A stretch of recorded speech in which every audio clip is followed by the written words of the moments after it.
Chapter 21. 21. Engine start. Zion's fortress. Ring, ring, ring, ring. The sound of the old ringtone filled the workspace as Zion looked up from the blueprint he was working on. The old relic of the modern age revealed the caller to be his friend Mark's, prompting Zion to answer it with curiosity. "Hello, Mark. How are you doing, mate?" Zion inquired, his voice light with no worries.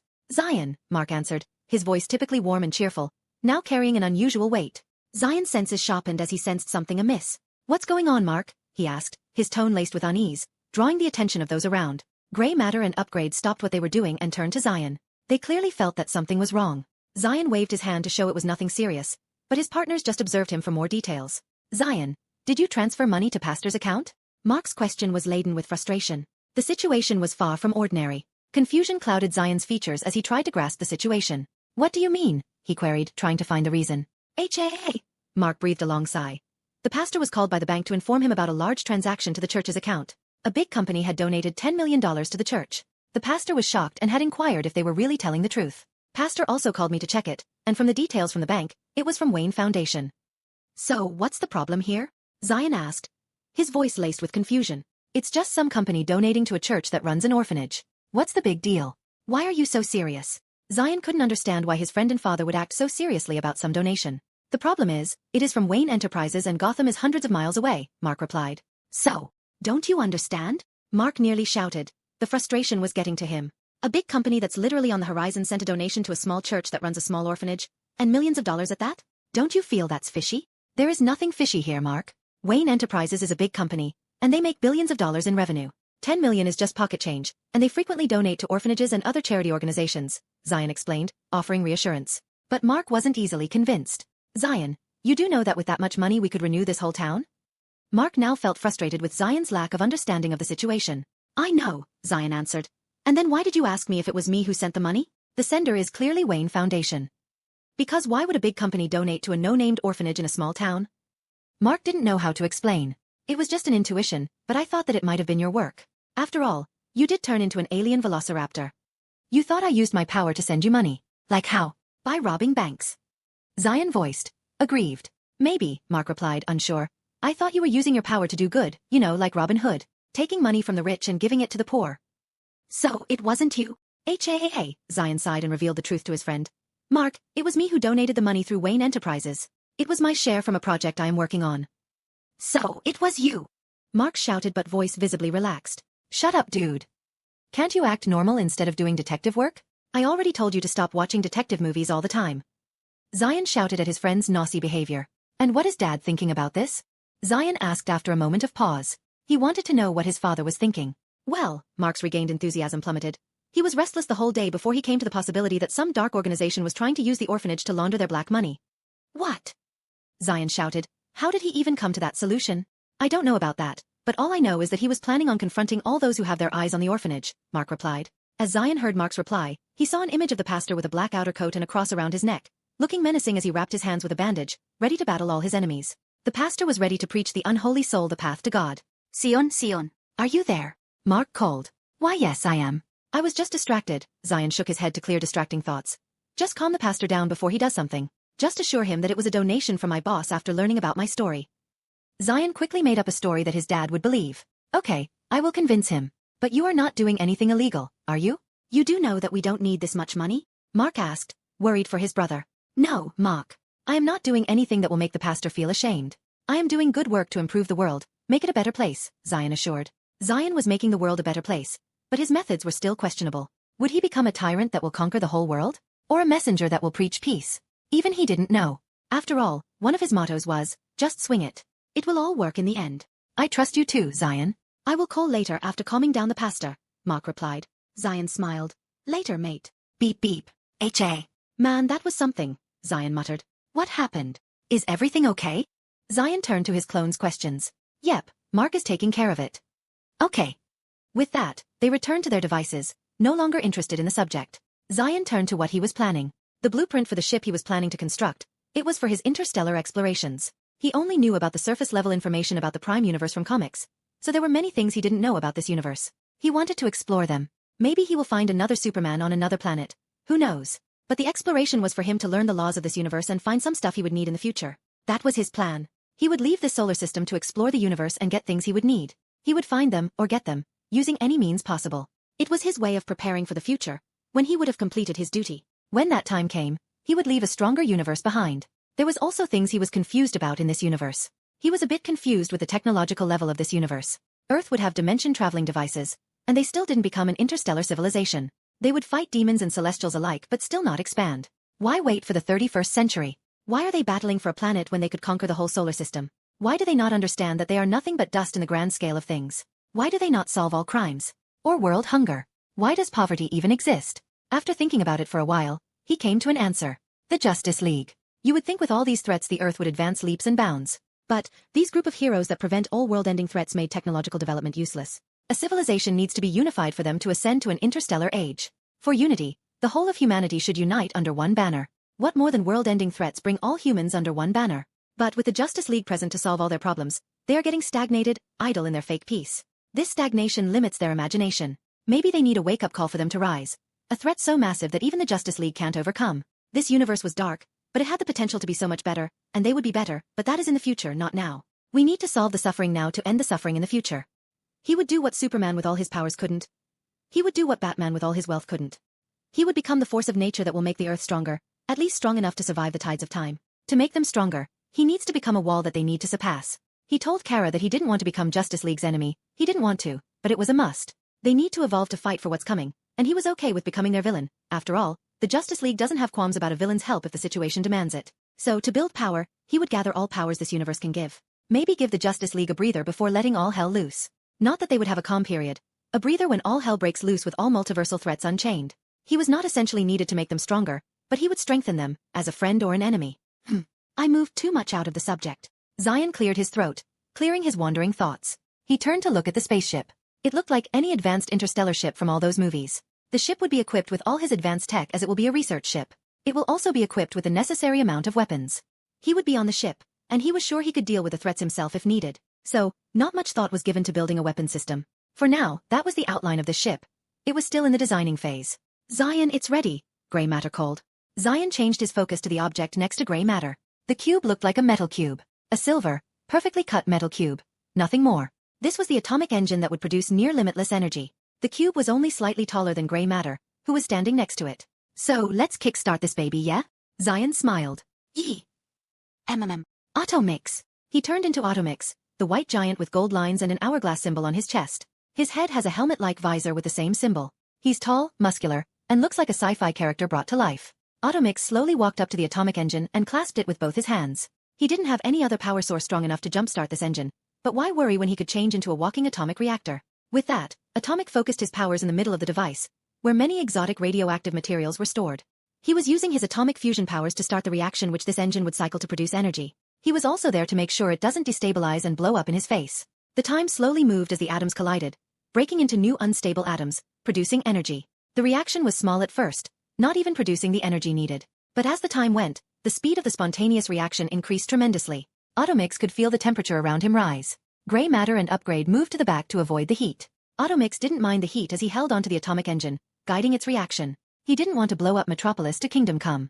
Is everything ready, my compatriots? Atomix's voice filled the room. Yes, put it in the car, Gray instructed as he moved to a panel connected to the car with many thick wires. Automix took heavy steps as he moved to his car, which looked small compared to before. His fingers were a bit bigger to put the small atomic engine into the chamber meticulously. But he didn't need to worry much as the hood dismantled itself, revealing the 4-cylinder turbocharged engine, which opened with the clicking sound of multiple small components. The toy engine turned into a chamber with 4 cylinders poking out. The whole engine looked futuristic with its silver surface glowing with blue circuits. Automix was about to somehow put the atomic engine inside the open compartment when he felt a tug at the atomic engine from the chamber. Feeling the magnetic field from the chamber activating, he slowly let go of the atomic engine in his hand. The white-hot cube hovered above the chamber for a moment before it slid into the chamber. With the atomic engine settled in neatly, the chamber closed and morphed back to look like the 4-cylinder engine. The hood closed, and the car just stood silent. There was no other light effect or any of that kind. The car just stood still like a rock. Chapter 22. 22. Meet again. Next day. It is time, Zion sighed. He stretched his limbs like a lazy cat, feeling his strained muscles relax. He had been sitting at the workbench for hours on end, creating plans, blueprints, and scheduling his tasks. Don't think of it as an intricate plan. This procrastinator simply scribbled them on his notes. Even the plans and blueprints were only half made. Zion turned to his car, which still looked like a normal car even after fitting it with its new power source. The car could now reach speeds of up to 1,600 kilometers per hour or 1,000 miles per hour, nearly 4 times the speed of sound. The only reason it couldn't go faster was due to its design. If the engine were transferred to something like the Batmobile, animated version, it could easily go well over Mach 5. In short, this guy had packed a nuclear punch into a pen, and it worked. I wonder who my first customer will be. A smile formed on his lips as he thought about it. They would experience a life and death in the ride. Perhaps this experience would change many lives for the better, making them cherish life more or encouraging them to return for another rush. Zion straddled his bike, which was stolen, as his eyes scanned the packed warehouse. He didn't want to take the car for this business meeting. His clones continued their work on producing new tech for them to use, and as the terraforming project had started, they were quite busy. It's better for me to experience this world fully, Zion muttered as he started the bike. He planned to go to Gotham to meet a grumpy bat. He knew that Batman knew about him, but it was better for the grumpy guy to be on his toes. At least he would accept his assistance in the future, knowing that Zion was here to strengthen them. I wonder if he has a metagene. The Omnitrix only scans the biomatrix of fully evolved species. It considers the metagene as a mutation similar to eye color and hair color. Unless the whole genetic makeup changes or metahumans fully evolve, it wouldn't consider them as another species, Zion lamented. What about those neo-humans and whatnot? Maybe it will consider them as a new species, as they seem to have a whole different genetic makeup, at least different from the comet. Zion contemplated these tricky problems as he rode out of the warehouse. The warehouse's shutter door closed, sealing the space inside, literally. It was equipped with a prototype space divider that could split space, disconnecting the space inside from the outside. No thief could enter it. Tricks. Create a new genetic folder. Name it New Sapiens, and store data of the special genome found in humans here. Simulate the genetic evolution and add the final biomatrix to the transformation playlist. Affirmative. New folder has been created. Scanning for special genome. Data processing 0.00001%. Exponential amount of data needed to simulate genetic evolution. Please collect more data.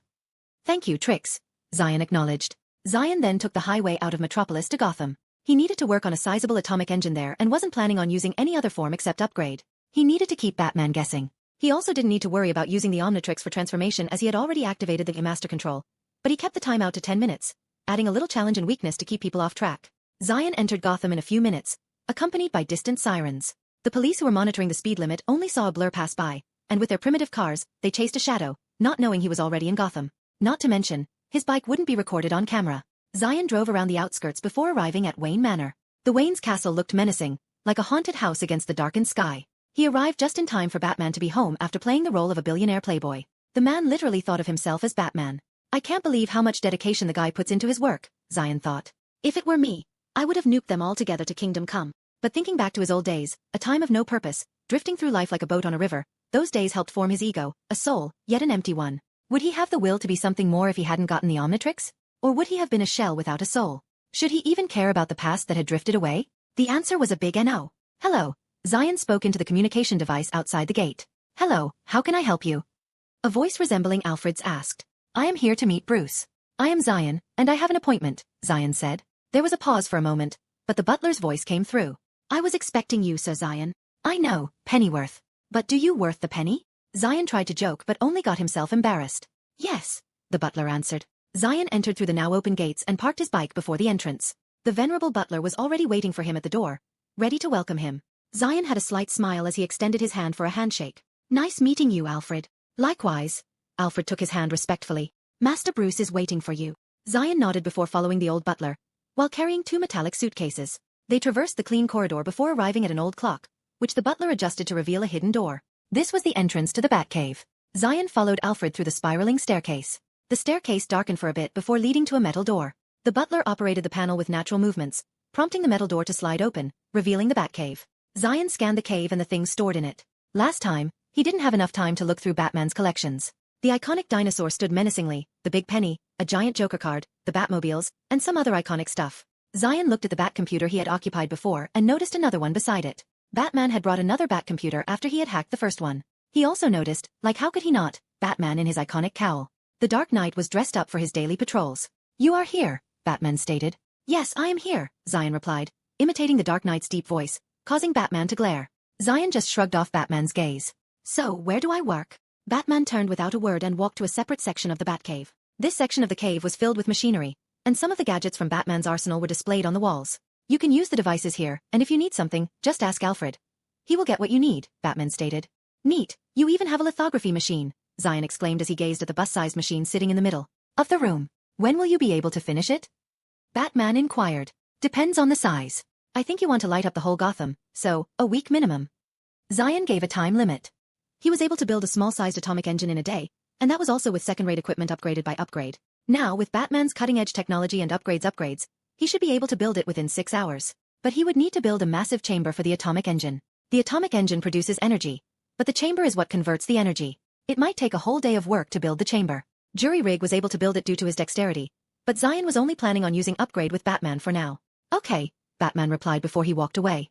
Zion looked at his retreating back. You do know that I could build you a better suit, right? Even better than that sloppy bat armor of yours. We will talk about that later, Batman replied without turning back. Man, he is grumpy, Zion said before leaning to the silent butler. Is he always like this? Yes, he answered. Then I will leave you to begin your work. Yes, Zion replied before he started moving. Zion scanned the devices around the room before sitting at the work desk and placing his suitcase aside. His first move was to merge the multiple machines into a single entity. Upgrade's inability to occupy 2 objects at the same time would limit his production capabilities. Leaving for the night. A voice came from the darkness. Yes, Batman answered as he got into the Batmobile. Robin walked out of the shadows, wearing a simple attire, a plain black t-shirt and jeans. He was not going on patrol today, as he was in charge of keeping an eye on Zion. Robin knew that Batman was trying to keep him out of his case, but he was not one to take no for an answer. He also knew that he had been given an important job. This new ally would help them in fighting the war against crime and making a better future. Did you find anything about the gang? Robin questioned. This gang's reach is more extensive than we initially thought, Robin. They operate beneath the surface. More investigation is needed before we can take them down, Batman replied seriously. Robin nodded in agreement. I will keep a watch on Zion, but we will deal with this gang together. Keep a close eye on him, Robin. I will return with more information. We'll put a stop to this gang's activities once and for all. You can count on me, Bruce. Stay safe out there. With that, Batman disappeared into the night, leaving Robin in the Batcave to keep his watch on Zion. Robin remained resolute. He quietly slinked through the Batcave, his agile movements keeping him concealed in the shadows. He approached the section where Zion was engrossed in his work, completely aware of Robin's presence. What is he doing? Robin muttered to himself. Robin watched as Zion looked around before folding the blueprints neatly and keeping them to the side. Then he sneaked out of his workstation and made his way toward the Batcomputer, his figure hidden in the darkness, his steps light. Robin, suspicious, followed Zion in the shadows, not revealing his presence. He became more alert as Zion easily accessed the old Batcomputer, which was locked with an intricate password that only he, Alfred, and Bruce knew. Zion pulled the chair near as he navigated the computer to run some code for him before accessing the intercoms. Pennyworth, can you bring me some snacks? Preferably spicy. Bring in some for Gray too. Zion didn't need to wait for long before an answer came through. Yes, Sir Zion. Thank you. Zion was grateful for the butler. The communication ended. You knew. Robin stepped out of hiding. Zion rolled his eyes. You think you're sneaky. I can hear all your footsteps a mile away, and I heard Batman leave. I am 100% sure that he would not leave me without anyone keeping an eye on me. Understandable, Robin acknowledged. Zion nodded before navigating the supercomputer. The computer screen flashed before displaying an array of surveillance footage. The footage kept changing as it showed many people dressed like thugs moving crates. Wanna have fun? Zion turned to Robin with a smile. Chapter 23. 23. Robin vs. Zion. Batcave. No, Robin rejected resolutely. Come on, Zion groaned.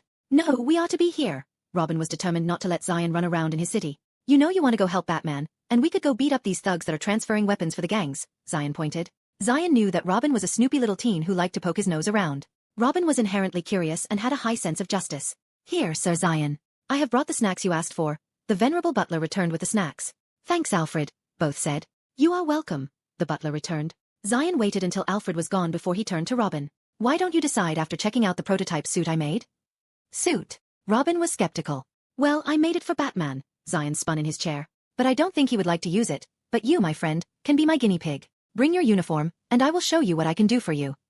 Zion got up and walked to his station. He would show how much their rolling around in the mud could be reduced with his upgrades to their armory. Batman might be skeptical about wearing his suit, but he could convince Robin, maybe? Robin watched as Zion disappeared into the darkness of the cave, his steps light. He could see that Zion was well trained in stealth, and his senses were sharper than when they first met. He could tell Zion was growing at an exponential rate. Even his thin muscles had gained mass. He promptly walked to the glass display before removing his suit from the display. He walked back to Zion's workstation and noticed the guy had changed costume. He was now wearing a black tuxedo with golden engraving on the lapels and cuffs. The suit looked classy yet stylish. Zion looked ready to go to a ball rather than to fight crime. He turned, noticing Robin's arrival. What do you think? Neat. That's what you want to show me? Robin asked. No, Zion pointed to an open suitcase next to him. This is what I wanted to show you. Robin looked inside the case to see a neatly folded spandex. He lifted it to see it was fairly lightweight and stretchy. The whole spandex was pitch black and covered up to his neck. It looked more like a streamlined dress swimmer's than a battlesuit. Is this the suit? Robin asked skeptically. Oh, have a little faith, Zion chided. Wear it inside your normal suit and wear this mask. Zion pulled a domino mask similar to Robin's from the suitcase and placed it on the table. Zion then turned and put his helmet that wrapped around his head, hiding his face fully. The front was fully back with no eye hole to allow vision, and his hair was not covered. It is a mix of Star-Lord's mask with cyberpunk style. Zion placed it on his head, and a clicking sound reverberated inside the cave. Zing! The helmet lit up with neon light as the lower half extended and connected with his suit. His hair started to wave in the air as a minor force field generated to protect his head. With the helmet activated, golden runes lit up on the lapels before traveling down the suit. The suit then shrunk to perfectly fit his structure. Neat! Zion asked in a mechanical voice, altered by his mask. The neon screen created an emoji, _. Robin, now wearing his suit above the spandex, looked at Zion. Good. He placed the domino mask on his face. The moment the mask settled on his face, the mask activated its basic function. Activating neural link. Robin heard a robotic voice in his head before a pricking sensation came from his whole body. The black spandex tightened around his body, becoming a second skin. The microchips started their integration with his body, making him feel like multiple tiny legs were crawling on him. Neural link successful. Welcome, Dick Grayson. Wow, Robin exclaimed as he felt new strength coursing through his body. Feels good. Zion asked, a smug look on his digital face. What was that? Robin asked, seeing the digital interface. The mask connects your mind to the suit, the same as my helmet. I could only add some basic functions to the mask for now. For now, it has visual analysis, thermal scanning, and other visions, and neural communication, Zion briefed. What's with this game-like interface? Robin asked, seeing his health bar in the corner of his vision. Well, it's there so you know when you need to retreat. But don't worry, the suit is bullet and fireproof, with added shock absorption. It's basically a compressed version of bat armor. Okay, Robin replied as he moved around to check his momentum.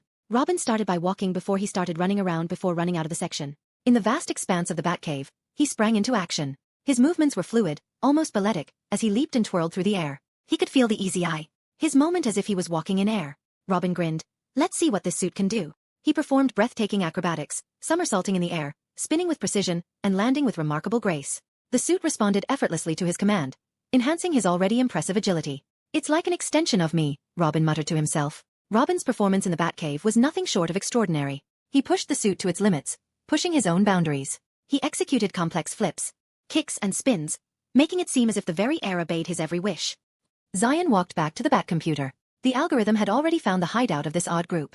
It was a nightclub on Gotham's crime alley. Do they really not have any other place, or are they just using this as a warehouse for their weapons? Zion contemplated. This is awesome. Robin shouted in the background. Zion quickly checked where Batman was. The guy was monitoring some higher-ups who were connected to the gang. So, Batman was far away from the club they were going to hit. Would this attack mess up Batman's investigation?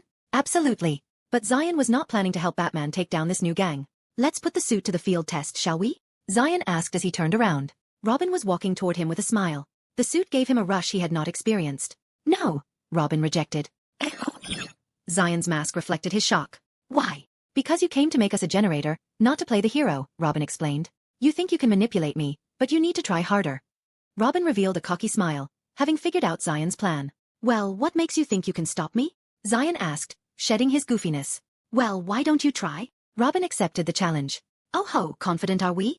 Zion got up and got into a stance. I am, Robin replied in kind. In the dim light of the Batcomputer, both opponents faced each other, the tension between them palpable. With determination in his eyes, Robin moved quickly. He darted toward Zion with remarkable speed, rapidly closing the gap between them. He executed punches, kicks, and flips that seemed almost unbelievable. His movements were a mix of acrobatics and combat finesse. It was as if he defied the laws of physics. Zion, in a sleek tuxedo, remained composed. His steps were precise and controlled, a stark contrast to Robin's whirlwind of motion. He easily blocked Robin's attacks with calculated moves, matching his opponent's impressive speed. It was as if he knew Robin's moves before he made them. Their fight was like a dance, a deadly ballet of harmony and elegance. The Batcave, with its gleaming computer terminals and the Batmobile veiled in shadows, became the arena for their electrifying duel. The sounds of their blows and maneuvers echoed off the cave's walls. It was a breathtaking display of their combat skills. Robin's martial arts skills were a testament to years of relentless training under Batman. His combat style was honed to perfection, a blend of power and finesse. The prototype enhancer suit clung to his skin like a second skin, enhancing his physical abilities beyond human, while his training imbued every movement with purpose. However, Zion's suit was an entirely different beast. A marvel of cutting-edge technology, it granted him a level of advantage that Robin had never encountered before. The suit was equipped with a sophisticated array of sensors and an AI-driven system. It learned from every exchange, analyzing Robin's movements with unfaltering precision and adapting in real time. Zion's movements flowed as effortlessly as Robin's, but his adaptability was a distinct edge. The suit's flawless synchronization with his actions made it a formidable adversary. Despite the relentless combat, the Batcave was eerily silent, except for their rapid breathing. It was as if the cave itself was watching. Zion's mechanical voice, calm and confident, cut through the silence. Impressive, Robin. But is that all you got? Robin, determined, moved forward. He knew the battle was not just about physical skill but mental fortitude. The fight had just begun, and he was determined to prove that his spirit was unyielding. The fight continued in the dimly lit Batcave, and as the battle progressed, the scales of the battle began to tip. Zion's suit became more adept at handling Robin's moves. The suit analyzed every punch, every kick, and every flip, gradually becoming more efficient. Robin's frustration began to show as his strikes met with more resistance. He found himself pushed back, barely avoiding Zion's well-timed counterattacks. It was evident that Zion's suit was one step ahead. In a moment of realization, Robin muttered to himself, "He, or rather the suit, is evolving." Zion maintained his eerie calm, capitalizing on his tuxedo's adaptability. As the battle raged on, Robin knew he had to change his approach. It was becoming apparent that he couldn't rely solely on his martial art training and the suit's enhanced physical capabilities. This battle demanded more adaptation and innovation. He couldn't allow Zion's tuxedo to predict every move he made. With determination in his eyes, he made a split-second decision. He had to disrupt the pattern and keep his adversary guessing. Robin unleashed a series of unconventional moves, shifting his tactics dramatically. He incorporated elements of surprise, using the Batcave's terrain to his advantage. His acrobatics became erratic and unpredictable, making it difficult for Zion's suit to adapt rapidly. It was as if Robin was throwing a barrage of unexpected challenges at his opponent. For the first time in the battle, Zion displayed signs of surprise. His tuxedo struggled to keep up with the rapidly changing dynamics of the fight. Robin's relentless assault made it challenging for Zion's technology to predict and counter every move. Robin, grinning with newfound confidence, couldn't help but taunt, "Let's see how you handle this." The shift in tactics was working in Robin's favor. He had regained control over the battle. It was a testament to his ability to adapt, a quality instilled in him through years of training under Batman. Zion, still cloaked in his tuxedo, maintained his cool composure as he faced the unexpected onslaught. His advanced suit, while still a remarkable piece of technology, couldn't keep up with the rapid and unorthodox changes in the battle's tempo. As the battle entered a new phase, it became clear that Robin's determination to outsmart the suit and the rapidly adapting technology of his adversary was on full display. Robin continued to press his advantage with relentless unpredictability. But Zion had yet to reveal his deck. Zion activated the combat mode of the suit, accessing the vast repository of martial techniques from this world and many others. Chapter 24. Alfred the Menace. Batcave. Thud thud thud thud. The Batcave buzzed with anticipation as the battle reached a turning point. The sounds of their struggle echoed through the cave, but Zion in his tuxedo was resolute. Robin's unpredictability forced Zion to use the suit's martial arts database. In seconds, the suit unleashed a variety of martial arts techniques, making the fight a showcase of diverse styles. Zion's counterattacks were well-planned and diverse, taking Robin by surprise. Techniques shifted rapidly, and it was as if Zion had the skills of an entire dojo. Robin's initial confidence gave way to a fierce challenge as he faced the ever-shifting tactics. The complexity of the fight intensified, but his determination remained unshaken. As the two circled each other in the dimly lit expanse of the cave, Robin's thoughts raced. He knew he couldn't rely solely on his martial arts skills and agility. Zion's suit's ever-changing tactics had shown the limits of those abilities. He needed a new strategy. With a burst of inspiration, Robin recalled one of Batman's fundamental teachings. Use the environment to your advantage. In the Batcave, he had an unparalleled understanding of the terrain, and he was determined to exploit it. As Zion launched a swift taekwondo kick, Robin seized the opportunity. He dodged the attack and with incredible speed, used one of the cave's stalactites as a pivot point. In a whirlwind of motion, he swung around and delivered a powerful spinning kick that sent Zion staggering. The sudden shift in the battle's dynamics caught Zion off guard. But his suit's algorithm prevailed as it used a multitude of martial art techniques and parkour to keep up with Robin's relentless attacks. The opponents pushed each other to the limit as they reached a standstill. The battle raged on as both were unable to gain an upper hand. Robin used the terrain to his advantage to keep Zion from gaining an upper hand in battle, while Zion's adaptability struggled to keep up with the ever-changing battlefield. With every strike, they demonstrated their dedication and prowess. Zion's suit was a marvel of technology, and Robin's spirit was unwavering, driven by the resolve to uphold justice. The battle in the Batcave became a testament to the enduring spirit of a hero who could adapt and triumph against the most formidable challenges. The battle escalated to its zenith. The relentless exchange of blows had pushed both Robin and Zion to the edge. As the tension in the cavernous space reached its peak, a critical moment arrived. Zion, his tuxedo still immaculate, drew his weapon. A sleek and lethal-looking firearm was in his hand. The gun looked like a futuristic Colt Python. The cold black gun gleamed under the dim light of the Batcave. Its barrel had gold neon accents, and its cylinder connected to the barrel. Zion pulled the trigger, and the gun lit up as a golden condensed energy shot toward Robin. Bang! Robin dodged the bullet with swift evasive maneuvers, reaching for his arsenal with practiced motion. His gloved hand found the familiar shape of a batarang and hurled it with precision toward Zion. Zion predicted the trajectory, evading the batarang with minimal movement. What followed after the batarang was a rain of bullets hailing down on Robin. Zion's gun was firing energy bullets with the same properties as normal bullets. Robin executed a series of impressive acrobatic flips, using his cape to deflect incoming bullets. With uncanny precision, he deployed a trio of batarangs in rapid succession, creating a dazzling display of spinning projectiles that forced Zion to take evasive action. In response, Zion's suit analyzed the trajectory of the batarangs and adjusted his movements accordingly. He used the batcave stalactites as cover, leaping between them with astonishing agility. Robin, however, was quick to exploit the environment. He fired a grappling hook, wrapping it around a stalactite, and swung in a wide arc to get a better angle for his next attack. Swish swish bang bang. Bang swish. Bang bang bang bang. As they exchanged blows, bullets and batarangs, Robin unleashed a smoke pellet, filling the immediate area with a thick, disorienting haze. The Batcave's shadows became shrouded, and he used this concealment to disappear from Zion's view momentarily. Zion, relying on advanced sensors, detected Robin's movements and fired shots into the smoke, attempting to smoke him out. Robin's response was swift and unexpected. He deployed a miniature flashbang, temporarily blinding Zion's sensors. In the disorienting brilliance of the explosion, he darted in and out of the smoke, getting in close for a melee strike. After Robin closed in for a melee attack, the Batcave witnessed a swift and intense exchange between two combatants. Robin delivered a flurry of punches and kicks, each one precise and powerful.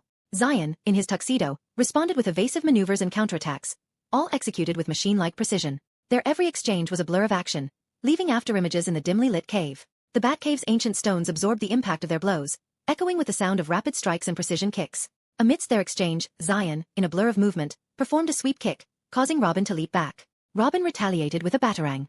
Zion deflected the batarang but lost Robin in the shadows of the cave. "You are a good fighter," Robin's voice echoed in the dark shadows. Zion's sensors quickly picked up Robin's location. "Playing Batman, I see? Well, I wasn't expecting you to push me to my limit," Robin answered as he shifted through the shadows. Zion's gaze followed Robin like an Autobot. "I can't say the same for you." Swish swish. Bang bang. Two batarangs fell to the ground. Zion was enjoying their fight. His prototype armor had shown potential. Even though it wasn't that different from his suit, the prototype was built for high-intensity combat, and from the data he gathered, it was capable. With some upgrades, it should be ready for field testing. "Well, gentlemen, I must say, it's quite the spectacle you've put on," Alfred remarked, his voice dripping with dry humor. Alfred, who had been observing from the shadows, stepped into the fray with a touch of sarcasm. "But I do believe this is not what one would typically refer to as civilized discourse." Both combatants froze, their weapons lowered, and their gaze turned to Alfred, who had a wry smile on his face. Robin and Zion exchanged sheepish glances, realizing that their confrontation had escalated far beyond what was appropriate for the confines of the Batcave. Alfred's sarcasm served as a reminder of their breach of decorum. "Alfred, Robin began, walking into the light, but Alfred raised a hand to stop him. "Save your explanation for another time," Alfred interjected. "Now, kindly put away your toys and cease this childish quarrel before you damage any more of the Batcave." Robin and Zion, chastened by Alfred's remark, holstered their weapons. The Batcave, with its ancient stones and towering stalactites, seemed to breathe a sigh of relief as the tension in the chamber dissipated. "Sir Zion," Alfred interjected with a stern tone, "don't you have your homework to complete?" Alfred pointed out. "Ah, yes. Zion nodded vigorously before taking the opportunity to evade Alfred's watchful gaze. Zion quickly rushed through the Batcave and disappeared into the corner. Alfred redirected his gaze from Zion's back to Robin. "Master Dick wasn't Pennyworth. Can I borrow Robin for a moment? I would like to get feedback about the suit." Zion's face peeked around the corner, his digital visage showing a sheepish expression. *//*/*. "Yes, Sir Zion," Alfred agreed. "We shall continue our conversation at a later time, Master Dick." "Oh, okay." Robin, with his head lowered, followed Zion back. Alfred's gaze lingered on Robin until he vanished around the corner. "Man, isn't he intense?" Zion complained as he melted into the chair, still clad in his classy attire. "We did mess up the Batcave," Robin replied. Zion turned his head, eyes closed face, giving Robin a meaningful look. His digital visage clearly represented his expression. "Why don't look at me like that? It was you who started the fight," Robin pointed out. Yeah. "All I wanted was to have some fun, party pooper," Zion replied as he removed his helmet. Robin was angry but not enraged by Zion's comment. "Oh, I am the party pooper. You wanted to manipulate me into messing up Batman's plans." "Whatever." Zion shrugged and turned to his study. He pulled out the paper he was using to plan and grabbed a notebook, turning to Robin. "Tell me about the suit's performance." "Huh," Robin scoffed, adding emotion. "Why should I tell you?" Zion looked up at Robin. "It's my suit, and I am asking nicely?" Zion emphasized the word, nicely. Robin looked smug. "You couldn't even touch me." Zion only looked amused. "You really think that was all the tuxedo could muster? You forgot who made the suit you are wearing."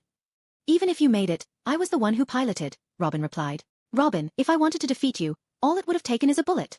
Zion removed his revolver from its holster. Robin raised an eyebrow. "I can dodge bullets." Zion raised the gun and pointed it at Robin. "But not light." He pulled the trigger. Anticipating the shot, Robin jumped to the side, but he grunted as he rolled on the floor. A sharp stinging sensation emanated from his abdomen. The bullet had found its mark. There was a hole in his uniform, with a crisp burning smell emanating from it. "You shot!" Robin shouted. "Well, now you know." Zion holstered his revolver. "Yep." Robin got up and took the seat opposite Zion. Robin winced as he inspected the hole in his uniform. "You certainly made your point," he admitted, his tone a mixture of annoyance and respect. The suit had stopped the bullet, proving its durability, but it still stung. Zion leaned back in his chair, still sporting a sly smile. "Always be on your toes, Robin. You don't know when danger strikes." "All right, let's talk about the suit's performance," Robin said, putting their clash behind him for the moment. Zion turned his attention to the notebook. "Great. Let's start with your observations. What did you think about the suit's agility and mobility?" Robin considered for a moment. "The agility is impressive, and the mobility is top-notch. It allows for quick, precise movement, but I did sense a delay, a lag, when I tried to perform multiple quick actions. Even a lag of a microsecond could cause serious damage in our line of work." Zion quickly noted down Robin's feedback. "The lag is probably due to the suit not having enough space for me to integrate a whole neural circuit. I will fix that when I build the suit as a full uniform." "How was the night vision feature? Any issues with it?" Robin nodded. "It's useful, but occasionally it gave false readings, which could lead to misjudgments in the field. It should be corrected." Zion continued to scribble down the notes, his expression focused. "All right. Noted. Now for the next version, what do you think about wings, like flying?" Robin contemplated. It would suit the moniker of Robin, but they should be flexible and durable enough to deflect bullets. Zion nodded in agreement. "I can design it to imitate a cape when not in use." "What about the communication system? Is there any problem with them? And do you think I could upgrade the interface to be more game-like?" "I didn't find any problems, and I didn't use it in our fight. The interface might need an upgrade. I don't know how you calculate HP, but I think you should account for other effects like poison and hallucinogens." Robin pointed out the flaws. The unaccountability when the drug only caused them to hallucinate and not harm. Zion scribbled some notes. "Yes, I need to account for that. Probably better if I make the mask with an internal air filter. This could also help you survive underwater. The suit will be changed from innerwear to a full combat armor.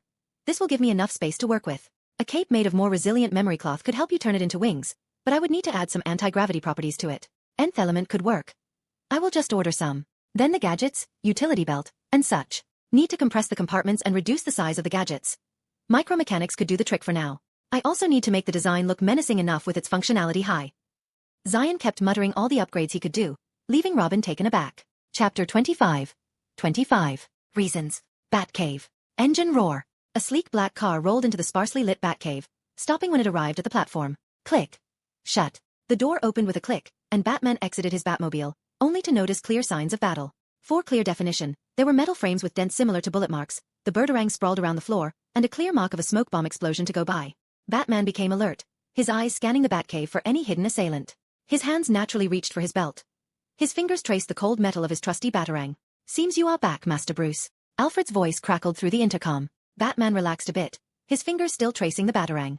"What happened here, Alfred?" "Well, Master Dick's playdate became a bit intense," Alfred replied with his usual sarcasm. "The children are in the lab." "Okay." The communication ended, and Batman moved in the direction of the section he had arranged for Zion. His footsteps were silent as he approached. The hum of the intricate machines filled the section. He noticed Robin standing guard while Zion was working on the machines. Batman stood there silently for a moment, observing, before he made his presence known. Robin, quick to notice him, approached. "Finished the patrol? Did you find something?" Robin asked. "What happened?" Batman asked, cutting straight to the point. "That." Robin lowered his head, unable to meet his mentor's gaze. "We tested my combat suit, got a bit out of hand," Zion answered without turning away from his work. Batman turned to Robin, his gaze demanding answers. "Zion gave me a combat suit to wear, to test it. Then he wanted to go out to stop the thugs from transferring weapons, but I stopped him and we fought." Robin spilled everything. "Dude." Zion shot a betrayed look at Robin. Batman's gaze turned to Zion. "What?" "I wanted to have some fun. It's not like you could stop all the crimes in Gotham alone. I could kick some butt and teach about self-transformation to those crooks." Zion replied, returning to work. "And I don't like to work all the time. It's no fun, especially when I am not trying to do something a bit too crazy." Batman listened to Zion's rambling, noting a few alerting keywords. A guy with advanced knowledge trying to do something crazy won't end up good for anyone. But at the same time, he also noticed that Zion wanted to be a hero, on the side of good. Intrigued, Batman asked the questions that had been haunting him. "What is your reason?" "Reason?" Zion turned from his work, his head tilted in confusion. "For being here to help. With your knowledge, you could gain more by working with the government or by establishing cooperation yourself," Batman elaborated. "I don't like working under anyone, and I really am not suited for any kind of management. Moreover, it is a waste of time that could be used elsewhere," Zion replied. "And I don't like humans and their wars and territorial conflicts over a small piece of land they can't even take care of. What would happen if I give them my tech?" Zion turned to his work, continuing, "Humans as a species do not understand the magnitude of things in this galaxy. Let's not talk about the universe. Humans think they are at the center of the universe. They are not. They are nothing but dust on a cosmic scale. Even a lone Kryptonian could end this whole solar system if he wanted, and you wouldn't be able to stop it. My form is already a testament that I am literally capable of bringing your civilization to its knees. All I need to do is hack all the databases of all countries and put them on the internet for all to see. The countries would tear themselves apart. Or I could get my hands on nukes that will turn Earth into a radioactive wasteland. But humans also represent something else. Something more than death and destruction, to love and be kind. Destruction is easy, and creation is hard, but kindness is rare. I want to believe we could be more than some parasites. We could be better. Humans are already awakening their potential for destruction, but that power could be used somewhere else, somewhere it would promote growth and peace. Think about a metahuman, those powerhouses popping up now and then, with the ability to control plants and help them grow. They could single-handedly feed a community. But do you see anyone do it? No. If we wanted, we could solve the world hunger problem in a decade, but we don't even try with all this power in our hands. Even with all your money, you can't solve that problem. 'Cause how things are. Humans need something bigger than them to be better. They need to face extinction to grow as a species. Unity is not forged in peace but in the hellfire of war. Zion finished. I understand your point, but it's the death of millions that will bring peace. Is it really the right thing to do? Robin voiced his thought. Oh, then what about the wars fought? What about the people dying due to accidents and illness? It's just nature. Sacrifices are needed for the greater good. Think about it. If you kill all the criminals you put in jail, Gotham would be clean. Killing doesn't solve the problem, Batman interjected. Don't preach to me the not killing code like you taught your protege. I am more than that. When a scale as big as the universe is considered, do you think the death of an ant would matter? The death of the criminals is the same, but some of them need redemption. And a chance I would give. If you want to kill, why try to be a hero? That was Batman's question. Zion could do all he said, but he hadn't. I am trying to be a hero to see if this is worth my time. If I could see past what they have done and relate with them, which I can't. If I feel like they do need a redemption arc, I would give them a way out. If they don't use it, they can regret their life choices in hell. But some need to go, again the likes of Joker. He is a waste of space who only brings chaos and destruction, and let me tell you, you don't want to meet me on my bad day. It would mean certain death, and I really wouldn't mind blowing up the whole planet if the whole species is like that. What's the use of a planet full of waste? I would rather spend my time productively somewhere else. Maybe I will groom a new species to interstellar age. It would take centuries, but I can live that long. So Batman, what I need is not a reason to save people but a reason to not end your whole race. So, should I play hero and see if this planet is worth saving? Zion told all this in a calm manner. The plans of destruction spewed with no change in tone showed that he was confident. He could bring this planet to its knees, and humans as a species would not have the power to fight. Batman and Robin stayed silent. Batman was thinking about the things Zion said, while Robin was dumbstruck. He couldn't believe the jolly guy was a doomsday theorist. He finally understood why Batman was dealing with Zion so cautiously. This guy could blow them up any time he wanted. After a long time Batman spoke. Robin, leave us alone. Robin wanted to stay but shut up after seeing Batman's seriousness. He couldn't do anything but leave. Batman waited for Robin to leave and only talked when he was sure Robin wouldn't hear them. What are you? Batman asked. I know that you are an anomaly, but what is your reason for existence? What am I? Zion turned back. I am just a human dash. What about the threat you spoke of? Batman asked, his eyes narrowing to a slit. Zion showed a surprised expression, as if he never expected Batman to know. I should say his acting skills have improved. A bit. Just a little bit. But Batman saw through his crude acting instantly. The years of skill that he had gathered were wasted. I know that I know, Batman said. Just me messing around. You know that I know that you know? Zion repeated. Yes, Batman replied, resolute. Okay, what do you want? Zion leaned back, taking a professional pose as if he was dealing with a business proposal. I want to know about the threats that will target Earth and about this mad god you talked about? Batman demanded. Man, you got no chill. How can you eavesdrop on a person's date? How would you feel if I did that when you are on a date with Selina? Zion asked, but his demeanor remained calm. Batman wasn't taken aback. He had already deduced that Zion might know more than he let on. He had already theorized that Zion might be an existence that he could not fully understand, but he would prepare. You can't beat me, Zion replied, guessing what the Dark Knight might be thinking. I would prepare rather than compromise my mission, Batman replied, his determination shining through. Zion raised a brow before relaxing into a casual manner. You will know of the threats in a few stellar cycles, and don't worry, I will be there to save you when things go down wrong. Batman perked up when he heard that the threat was already here. What kind of threat? He asked with trepidation in his heart. Invasion, Zion said nonchalantly, like he was talking about the weather. Batman froze, but it was harder to notice with him staying still. He had been dealing with crocodiles in the sewers for the past years but was not expecting an alien invasion so soon. Yes, you heard it right.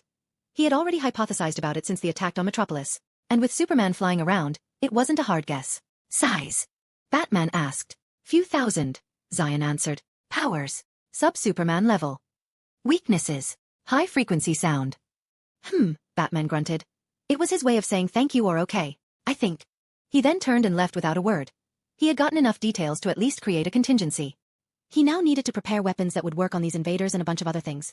Zion watched as Batman leave before he turned back to complete his work, but as he turned back, a mischievous grin replaced his calm demeanor. He was really enjoying messing with the Dark Knight. How could he not when he had the opportunity to mess with Batman?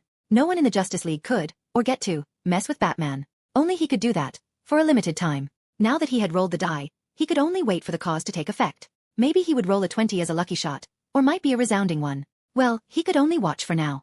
I need to finish building it. Need to go to Mars. Should I contact Manhunter? Would he be at least grateful if I did? Maybe I shouldn't. Zion muttered back before focusing on his work. Zion stayed in his lab for the next 7 days building the atomic engine to power up Gotham. He only transformed into Upgrade during his work and refrained from changing into others. He didn't demand to go out to fight crime, nor was he let to. Batman feared that Zion would try to kill a crook just because. And after working hard for a week, the atomic engine was ready. Chapter 26. 26. Day off. Metropolis. As the title suggests, it's a day off. Zion found himself back in Metropolis, seeking some much-needed downtime. He had toiled tirelessly in the Batcave for the past 7 days, and a break was imperative before activating the potentially explosive device. Currently, he yearned to unwind, contemplating life at a cafe, sipping coffee, and indulging in pastries. Breaking news. Wayne Enterprises revolutionizes Gotham's energy future. In today's announcement, Wayne Enterprises, spearheaded by the enigmatic billionaire and philanthropist Bruce Wayne, unveiled a groundbreaking breakthrough in energy technology. Bruce Wayne, Wayne Enterprises CEO, showcased the company's cutting-edge technology at a press conference held today. Bruce Wayne revealed that this innovative energy system held the potential to transform Gotham's power supply. This technology signifies a significant leap in clean and sustainable energy, Wayne declared with unwavering confidence. Our new energy system will not only power Gotham for years to come but will do so with minimal environmental impact. We stand on the brink of a genuine revolution in the energy industry. Looks like Waynes are taking over the energy industry, remarked a feminine voice from across the table. Good morning, Mississippi Lane, Zion greeted, recognizing the woman before him. Good morning, Zion, Lois greeted back as she settled opposite him. She had come for her morning coffee, not expecting to find Zion there. Deciding to greet him, she noticed he appeared drained and lost in thought, much like when they first met. Not scooping for stories, Miss Lois? Wayne seemed poised to revolutionize the energy industry, judging by the look of it, Zion commented. Zion knew Lois wouldn't pass up a good scoop. She could sniff out a story from a mile away, possessing excellent detective skills but notably lacking in self-preservation instincts. Lois shook her head. Not interested, and Clark will take care of it. But Zion could see the gears turning in her head. Clark, huh? The investigative journalist who put that big boss in jail? Sorry, I'm bad with names I don't want to remember. Zion scratched his head sheepishly. Yes, it's him, Lois chuckled. So, what brings you back to Metropolis? You vanished after your meeting with Superman, Lois inquired. Been busy with work, Zion replied, his tired expression bearing witness. Building a fancy generator for someone. A generator? Lois looked at him, then turned to the news, then back at him. Can you tell me about this fancy generator of yours? Zion could see Lois connecting the dots, from his alien form to the news of a new energy source. It wasn't difficult, given he was openly revealing his involvement in this new energy tech. An advanced nuclear reactor that runs on nuclear waste but produces energy without any waste material or radiation, Zion explained. Lois squinted her eyes and asked, Did you build it for someone named Bruce Wayne? Yes. How did you know? Zion asked, feigning surprise. Lois just smiled, clearly seeing through his act. You're not fooling anyone with your acting skills, you know that, right? Well, I did build it for him, and the big man paid me a huge sum of money, Zion admitted. Seizing the opportunity to boast about his accomplishments, Zion had already called Mark in the morning to share the news. He ranted on for hours, asserting his superiority over Mark, who, predictably, didn't acknowledge it. Lois leaned forward and whispered, Does he know about your powers? Yes, he does, Zion reassured Lois. Don't worry, he's trustworthy, and he can't build it even if he wanted to. I never gave him the correct blueprint. That's okay, but what about your watch? Lois pointed at his wrist. Her question was clear. Does Bruce Wayne know what your watch does and its applications? Does he know about your watch's function, both as an arc and a weapon? Zion shook his head. No, he only knows that I can change forms. Okay, does he know about this? Lois asked after some thought. No, I don't think he knows. I haven't really had a talk with him. But I am here in Metropolis to meet with Kara, Zion responded. He hadn't met Superman after obtaining the Kryptonian biomatrix. He didn't have the need to, having done nothing to warrant the Big Blue's attention. However, he was in Metropolis to meet Kara, seeking assistance with some heavy lifting. Can I ask why?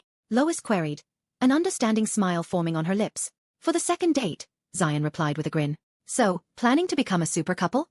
Lois asked, enthusiasm oozing from her. Maybe, Zion shrugged. She was the first woman I felt attracted to, if that even explains anything. And I am all in for a strong woman, no need for cheesy romance, Zion answered without much thought.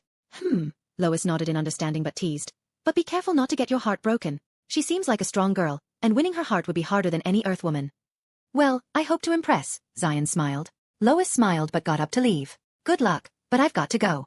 See you later, Zion. It was nice to see you too, and remember if you want a fast taxi, you can call me. Zion said. Thanks, Zion. Lois left the cafe. Zion sat there for a few more moments, keeping an eye on the news for some fool to do something and attract Kara's attention. And someone did. Zion quickly got up from his chair and rushed out of the shop, beelining toward the nearest alley. With a flash of light, a blur exited the alley, quickly taking flight. Kara frowned as she looked at the man wearing body armor, pointing a rifle at a woman tied next to him. After taking over patrolling duties in Metropolis, this marked the second time she had to deal with a hostage situation. It puzzled her. She couldn't fathom how someone thought they could escape a superpowered being capable of dispatching them with a mere flick. Yes, she was perplexed. How did these criminals conceive the imprudent idea of robbing a diamond processing factory and taking people hostage in Metropolis, where Superman resided? Even if Superman wasn't famous yet, it was sheer stupidity. But Kara hadn't intervened as she had in the past. She merely observed. The criminals had set up a landmine-like device that would detonate with any shock, using lead to prevent her from melting its components to stop it from exploding. A clever trick, but it wouldn't save them from jail time. Supergirl. Someone called. Kara looked down.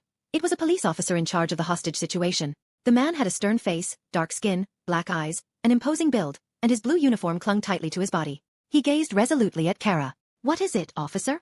Kara asked. Unlike her, who could see through buildings, they could only stay outside and observe the situation. They were waiting for the villains to state their demands and rescue the hostages. They had no intention of endangering the lives of the citizens, knowing the supers would apprehend the criminals before they could. Kara nodded and scanned the building. 15 criminals, 5 loading the diamonds, while 10 guard the hostages. The 30 hostages are unharmed but bound. They've set up a highly explosive bomb to prevent my intervention and placed plastic explosives near the hostages. The officer absorbed the details. We'd like you to keep an eye on the situation inside. Kara nodded and continued to watch as the criminals loaded all the diamonds into large bags and brought them to the hall where the hostages were kept. They then conversed among themselves, grouping the hostages around the bomb and placing a landmine-like device on a frightened lady's hand, warning that it would explode if she shook too much. The lady sat frozen in fear, trying her best not to move. Kara noticed the lady's acquaintance attempting to reassure her while tears streamed down her cheeks. Although Kara was already seething with anger, she restrained herself. The criminals loaded the bags into their armored jeep, and the apparent leader radioed for communication. Hello, officers. The police radio crackled to life, and the criminal leader spoke. The officer responded to the radio. What do you want? We want nothing but your caped hero to stay out of this. If she attacks or follows us when we leave, the hostages go boom. The officer looked at Kara as he listened to the criminal's demand. Kara nodded her head in understanding and landed next to him. Okay, she won't interfere or follow you, the officer replied. Thanks, officer. Buzz. The radio was cut, and the armored jeep reversed out of the building. They had used the jeep to break through the wall just as their small group took hostages. The police officers removed the barricades and let the jeep leave. The leader whistled and winked at Kara as he passed by. Kara wanted to burn his face but stopped herself. She prioritized protecting the hostages over exacting revenge on the criminal. Kara? Kara. While Kara was staring daggers at the departing jeep, a soft voice called her from the distance. Kara searched the crowd, focusing on the voice. Kara, this is Zion. I will take care of the bomb. Zion's voice came from inside the factory. Kara saw a blue creature wearing a blue robe walk into the hall. The hostages were shocked at the appearance of an alien creature, but they remained calm, already tied to bombs. I am with Superman, Big Chill said in its chilly voice. Hearing Superman's mention, the hostages relaxed. If someone Superman knew was involved, they felt secure. Superman was the beacon of justice for those in Metropolis. Big Chill walked to the lady holding the bomb. The woman's eyes were red from crying, clearly traumatized by the event. It's okay, ma'am. Big Chill tried to smile with his frightening face. I will take care of it. The lady nodded like a pecker. Big Chill extended his hand toward the bomb, his hands turning ethereal. When his hands touched the bomb, it froze inside and out, locking its activation mechanics. He then removed the bomb from the lady and continued to do the same for the other bombs. With the bombs removed, the hostages rushed outside. The police quickly moved to check on the hostages and stop the civilians from barging in. The officer turned to Kara, but she was gone. She had already flown away when Zion removed the bombs. The criminals, riding in the jeep, laughed and chatted. Boss, you really planned this well, one of the goons praised his boss. Those small-timers really boasted about how Metropolis had Superman. Looks like it was all just a ruse, the boss commented. As you heard, these fellows were not from here. They only decided to rob in Metropolis after a thug from Metropolis bragged about how the city had Superman and how he stopped criminals. These guys thought it was just the guy boasting to intimidate them, so they decided to carry out a heist in Metropolis. Yes, Bo. The car's front was crushed by the landing. Kara ripped the car in two, threw the driver to the side, and lifted the leader by the throat. Her eyes glowed red as she looked into the leader's eyes. What should I break? Mommy. The leader urinated himself. The thug had forgotten to explain that Superman held back when fighting, and the new super broke criminals' bones. Bam. Crash. The abrupt collision echoed through the city, inciting panic among the police. Their hands instinctively went to their weapons, only to relax as they identified the source. Kara. She descended, dropping the criminals at her feet, each incapacitated by the excruciating pain she had dealt them. The officers winced at the sight of twisted bones and broken limbs. "Can you tone it down?" the officer requested. "Not for these people," Kara retorted. "Does Superman approve?" the officer inquired. Superman's disapproval of her actions was clear, and she did want to hold back until she saw a child trafficker kidnapped a child and punched her to keep her from screaming. Kara moved swiftly to stop it. The trafficker lost his limb in the process, turned to mist before being thrown through walls. Superman's guidance conflicted with Kara's approach. While he advocated for redemption, she believed in punishment as a deterrent. The officer attempted to mediate. "No, but the crimes have reduced. Did it not?" Kara countered. The officer, acknowledging the drop in crime, fell silent. Criminals now understood that their actions came with not just imprisonment but also bone-breaking consequences. Only the brave or desperate dared to challenge the new status quo. "Okay, but I do not approve of it," the officer conceded. "You don't need to, officer," Kara replied before soaring away. The officer shook his head. Chapter 27. 27. Invitation. "Kara," a chilling voice resonated, causing Kara to promptly activate her heat vision. Hey, it's me, Zion," Zion urgently disclosed, ending his invisibility. Zion, maintaining his transformation, revealed his ghostly blue face with harsh black lines outlining his green eyes, his mouth a frown with 4 bluish-white teeth, his black body with blue patches, and his massive wing with a thick black border containing 3 cyan patches. Noticing it was the blue creature that rescued the hostages, Kara deactivated her heat vision. The blue creature flapped its wings as it kept up with her speed. Zion turned invisible. "Sorry, but I can't stay visible. My form attracts too much attention." Kara nodded before flying to a skyscraper and took a seat on its guardrails. Her cape fluttered in the wind, her eyes surveyed the city for any help needed. This place was one of her favorite spots in Metropolis, where the sun would drown her with all its warmth, and the wind was soothing, giving her peace of mind. Golden light flash. Zion sat next to her, his transformation undone. "No hobbies." Kara didn't answer him. She wasn't really interested in entertainment produced on Earth. This primitive planet couldn't offer her knowledge either. She couldn't get a job or anything similar in Metropolis. She was an immigrant from another planet without any ID to prove, and she didn't want to work in those back alley shops. They stink, and she might accidentally blast someone with her heat vision on the first notice of annoyance. "Here." Zion offered an envelope. Kara looked at the envelope and examined the content within with her X-ray vision, revealing documents and a small ID showing her name as Kara Kent. The documents were the things she would need to prove her existence on Earth, including a college certificate if she ever wanted to get a professional job. Kara took the envelope. "How did you get this?" "Did some digging through walls and broke a few laws," Zion shrugged. "It was pretty easy. After all, with his skill and upgrade, the firewalls were like wet paper." "What are you doing here?" Kara asked as she stored the envelope in her suit. "Want to go on a second date?" Zion proposed, his smile bright. Kara just raised a brow. Her face spoke many things. Zion's smile turned into a sheepish one. Okay, I am going to Mars in a week's time. Do you want to come?" "Why do you want to go to a dead planet?" Kara had learned about Earth and the solar system, so she knew that Mars was a desolate planet. Zion revealed a mysterious smile. "The planet is not as desolate as people think, and I am taking over." "You plan to conquer?" Kara raised a brow. "Not a conquest but an alliance," Zion clarified. "I have a base to build tech, and Mars provides the ideal location." "Why involve me?" Kara sought an explanation. "I need to carry some equipment to build the base. They are huge, and I don't have space to build a rocket to launch them. A rocket would also attract too much attention, so I decided to take them there myself, but I need help." Zion revealed his reasons for the visit. "You want me to carry your stuff?" Kara was baffled. Zion looked straight into her eyes. "Aren't you bored? Like just sitting here all day, waiting for someone to call your name?" "That's my job," Kara defended her vigilance. Zion's face turned serious. "Kara Zor-El." Kara turned her head from the city below to Zion. "You are a brilliant mind and a brave warrior. Are you going to waste away your potential by sitting on a tall building all day like a chimp on a tree? Even chimps know better." Zion stood up on the concrete guardrail, his hands spread dramatically. "Join me in the quest to connect 2 different species across the solar system." Zion's voice filled the sky. "It shall be a new adventure, and I could give more food for your brain than any on this Earth." "Who would protect Metropolis if I leave with you?" Kara questioned. Zion shrugged. "Superman did it before, he can do it again." "Well, I was really enjoying the free time I had," a voice intervened, "but I think you should take a break from the bone snapping." A man in red and blue flew next to them, his cape flowing with the wind. The S on his chest was a dead giveaway of who he was. Superman was here with his hands crossed on his wide chest, a confident smile that would put anyone at ease. He had a light smile as he looked at Zion, but his face turned stern when he looked at Kara. Zion scratched the back of his head. "Superman." He wasn't expecting Superman. Kara returned the stern gaze defiantly. She was expecting him. After all, they were sitting on the Daily Planet skyscraper.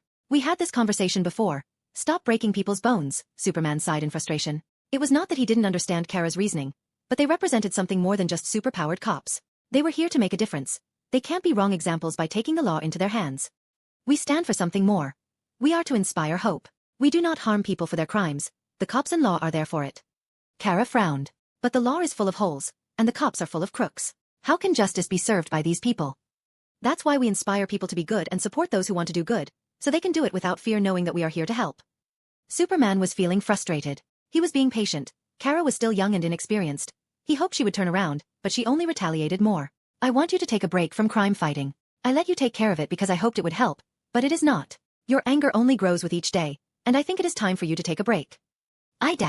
Zion, you can take Kara with you. Superman cut Kara off and turned to Zion. I heard you wanted to connect 2 different species across the solar system? Yes, sir. Zion saluted like a soldier. I am planning on building a base on Mars for my research and terraform the planet into a habitable one. What of the other species? Superman asked skeptically. He didn't want Zion to intrude into their home. He would like to respect their traditions as he was also from another planet. The Martians are subterranean species and their civil war had reduced their population to a handful, Zion stated. Mars' barrenness drove them underground to survive. With the terraformation of the planet, they could thrive again, and Earth would gain a strong ally. As Martians possess powers similar to Kryptonians, added with psychic abilities and shapeshifting. Superman nodded his head in thought. Being one of the last survivors of an extinct race made him understand the Martian situation. If he could, he would help them. Do you need any help with this? He asked. Zion scratched his head. I would like to take a look into Krypton's databanks. The knowledge I received with the Omnitrix is limited. With the help of the Kryptonian tech, I could advance the terraforming of Mars by years. Since Superman has asked, he would not sweat about it. Superman raised a brow. You want the knowledge of my people? I would like to. After all, Kryptonians were an advanced civilization, Zion explained. He could build the terraformer with his knowledge, but with Krypton's data crystal, he could build it in a day. He would also gain an addition of knowledge. But how did you know? Superman inquired. Zion pointed at the Omnitrix and then to the sky. He wore the most powerful device in the universe. Of course he knew about Superman's fortress. Okay, Superman agreed, as he could see no malice in Zion's intention. Kara will take you to the fortress, and I trust you to not betray my trust. Superman's words showed that he placed his trust in Zion, but it also demanded Zion to do what's right. I will, Zion smiled confidently. Kara, take Zion to the fortress and assist if needed, Superman ordered Kara, his tone leaving no room for refusal. Kara reluctantly accepted. I will take my leave, Superman said that and blitzed away. Zion turned to Kara, grinning ear to ear. Ha, fate. You are stuck with me now, Kara. His words gained a glare from Kara. Zion shrugged as he transformed into his Kryptonian form. So Laris. You really have to shout the name? Kara questioned. Zion shrugged. It's a tradition. Kara side-eyed Zion for a moment before flying toward the sky. Superman's fortress was well up in the orbit. Her flight speed was nearing Mach 2, quickly rising above the clouds. He stood still for a moment as he felt the stellar energy fill his body. He could feel that his strengthened cells, but they were out of charge like a drained battery, but they were back power. Zion looked up and kicked off the guardrails. His cells were charged enough for him to fly. His flight was steady, and his speed climbing with each second. Zion analyzed his body more thoroughly than his first transformation. He could feel his senses expand, vision sharpened, muscles contracting, heart drummed, and blood rush. He had perfect control of this body, but he knew that he was not as strong as a natural Kryptonian who could constantly bask in the sun. His strength was only in the superhuman level. It would increase but less substantially than a natural Kryptonian as his cells would lose their charge with each time out. But his cells would strengthen, so will his durability and natural strength. Zion flew, following Kara, into the orbit where a spaceship was hovering. The ship looked like a jellyfish with its many tentacles. Kara approached the ship, which responded by opening its hatch doors. Zion landed on the metal floor, feeling the weight of gravity act upon him. The ship's artificial gravity was maintained at 1 g, Krypton, cause him to stumble. Steadying himself, Zion followed Kara as she took him through the halls, where many miniature cities resided, shrunken in size, kept in containers. These were the collections of Brainiac. Kara turned left and brought him to a section where the Kryptonian texts were stored, the last remnant of Krypton's civilization. In the middle of it all was the shuttle that brought the last son of Krypton. Brainiac 5, show our friend here the Kryptonian databank. Only the knowledge.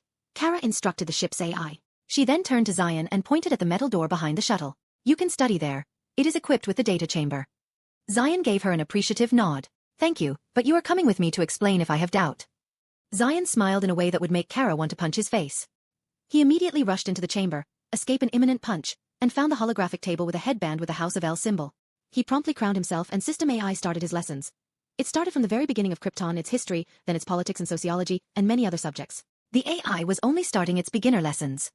After a few long years later, Zion walked out of the chamber, his beard grown like a bush, his hair cascading his eyes, his gaze sharpened with wisdom and knowledge. Kara looked at Zion with a raised eyebrow. I have gained enlightenment, his voice wizened. You were there only for an hour, Kara stated, ending Zion's shenanigans. Zion moved his hand, removing the fake beard and wig. He had absorbed a year worth of knowledge. His Kryptonian brain cells retained it perfectly. He just needed to digest it. Zion moved his hand to his belt where the Omnitrix resided and slapped it. The golden light flashed, and he transformed from his Kryptonian form to his Galvan form. The change in brain structure blurred some knowledge, history, and politics, but retained the scientific knowledge. The gears of the little Galvan's main brain started to turn it, slowly and steadily absorbing the knowledge, turning the raw data into information. The process took a few minutes, and his superbrain already started to deduce few new theorems from the existing information. A vastly different technological tree compared to human technology, based on self-replicating crystalline structures. Really fascinating that you could create megastructures with a single crystal, but the drawbacks are obvious. The structure is powered by geothermic energy, draining the planet core of its heat, destabilizing it. No wonder your world blew up. Your arrogance brought your demise. Gray Matter concluded. He could already deduce this much from the basic information he processed. He then walked back into the chamber without minding Kara. With this knowledge, he should be able to tune the crown to adjust to Galvan brainwaves. The metal door closed shut, sealing the greedy Galvan inside. Chapter 28. Normal day. Are you finished? Kara questioned the lively little Galvan monitoring the engraving process of a Kryptonian data crystal, a sunstone. Yes, only the last part of engraving left before it can be used, Gray Matter replied. His eyes still fixated on the sunstone undergoing the process. He had spent the last 24 hours digesting the raw data he absorbed into useful information.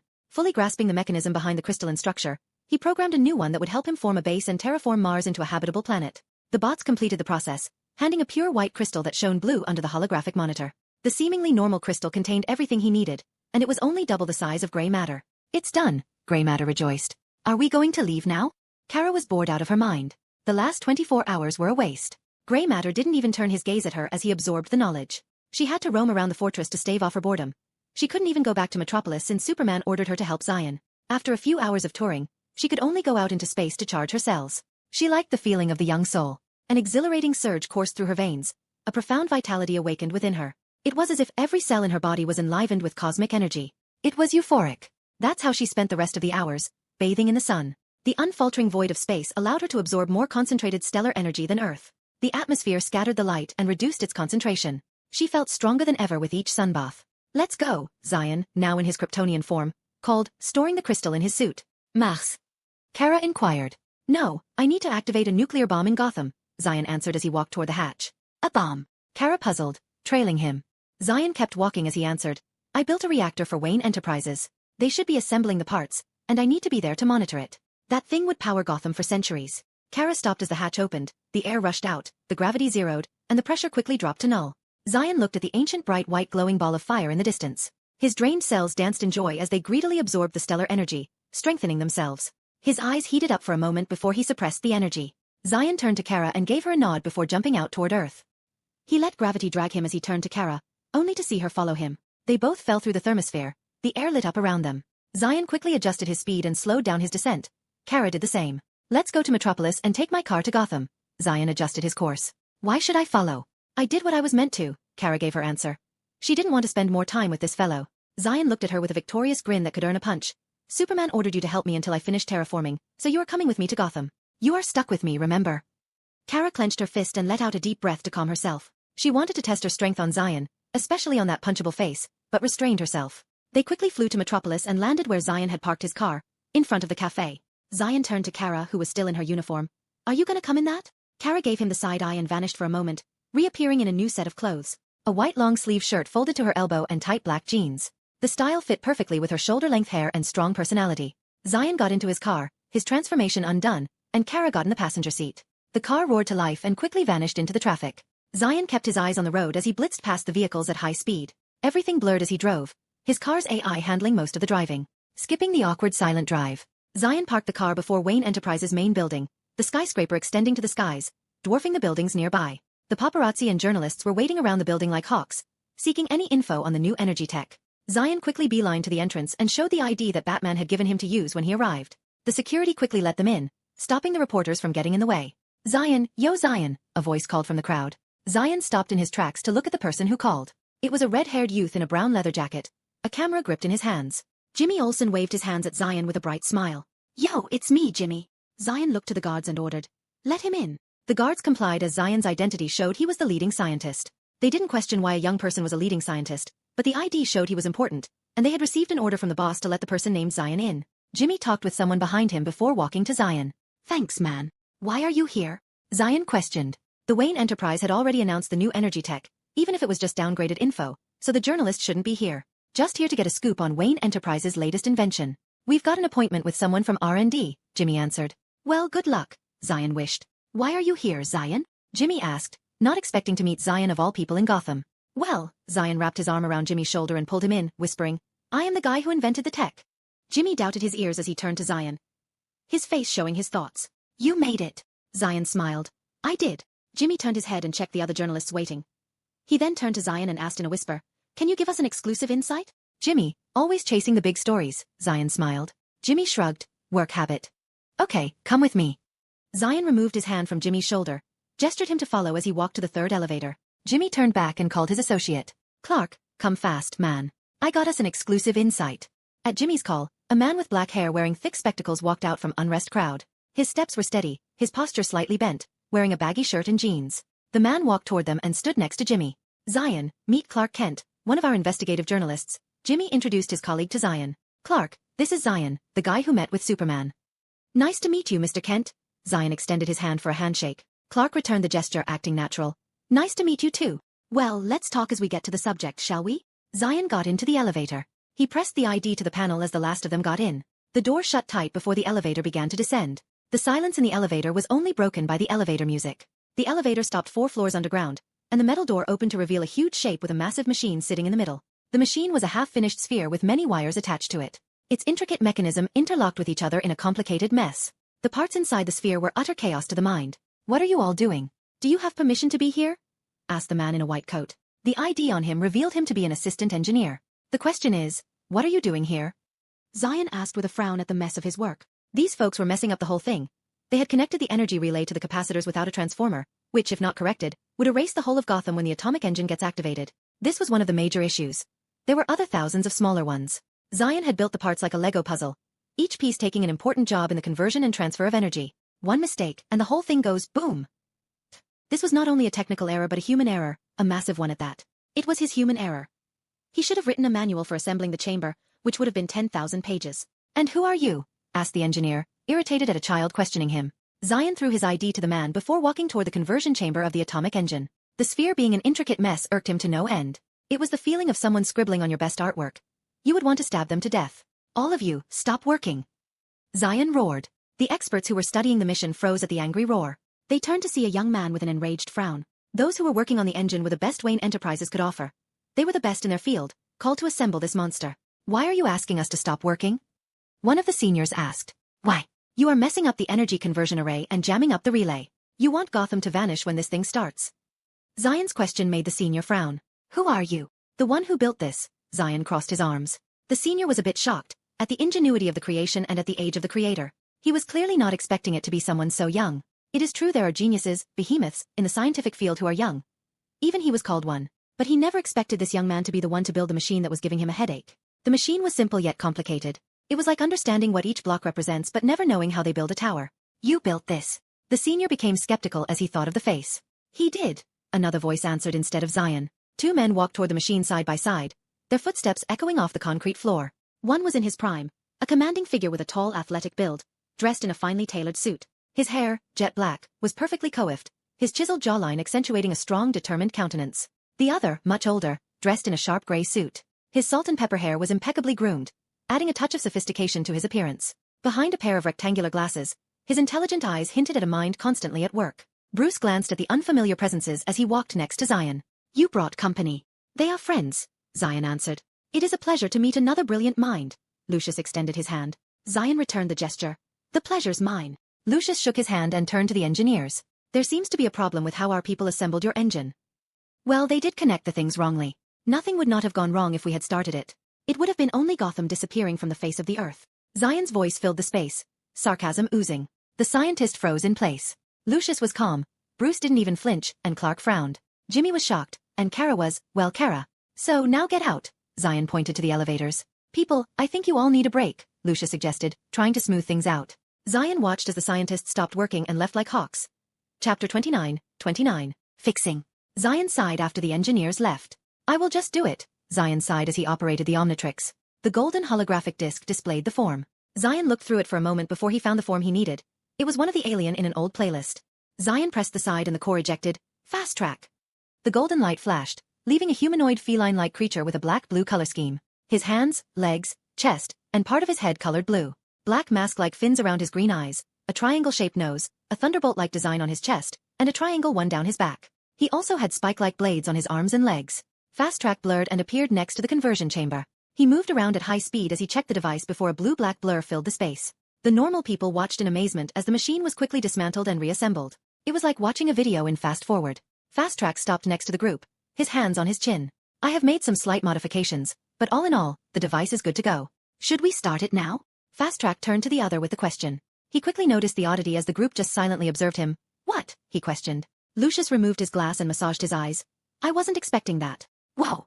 You built in like a minute, Jimmy exclaimed as he raised his camera to take pic, but was stopped. Bruce Wayne, Kara and Clark just stayed silent, while Bruce just glared at Zion. But Batman also noticed that Zion had used his watch to transform. Batman noted that the weird mech-morph wasn't his only transformation. Should I start? Zion questioned, again. Lucius turned to Bruce Wayne, but Batman gave a nod of approval which was relayed by Lucius. I think we should. Okay. Zion blitzed next to a meter-tall box. The box was the main component of the atomic engine. He used his speed to remove the packaging and revealed a pure metallic cube. It was the engine. He placed his hands on it to feel its metallic coldness. Zion then slapped the Omnitrix on his chest. Automix. A white giant with the hourglass symbol on his chest replaced the blue alien. Automix easily lifted the cube box and walked back to the conversion chamber. The sphere mechanically opened to reveal its inner compartment.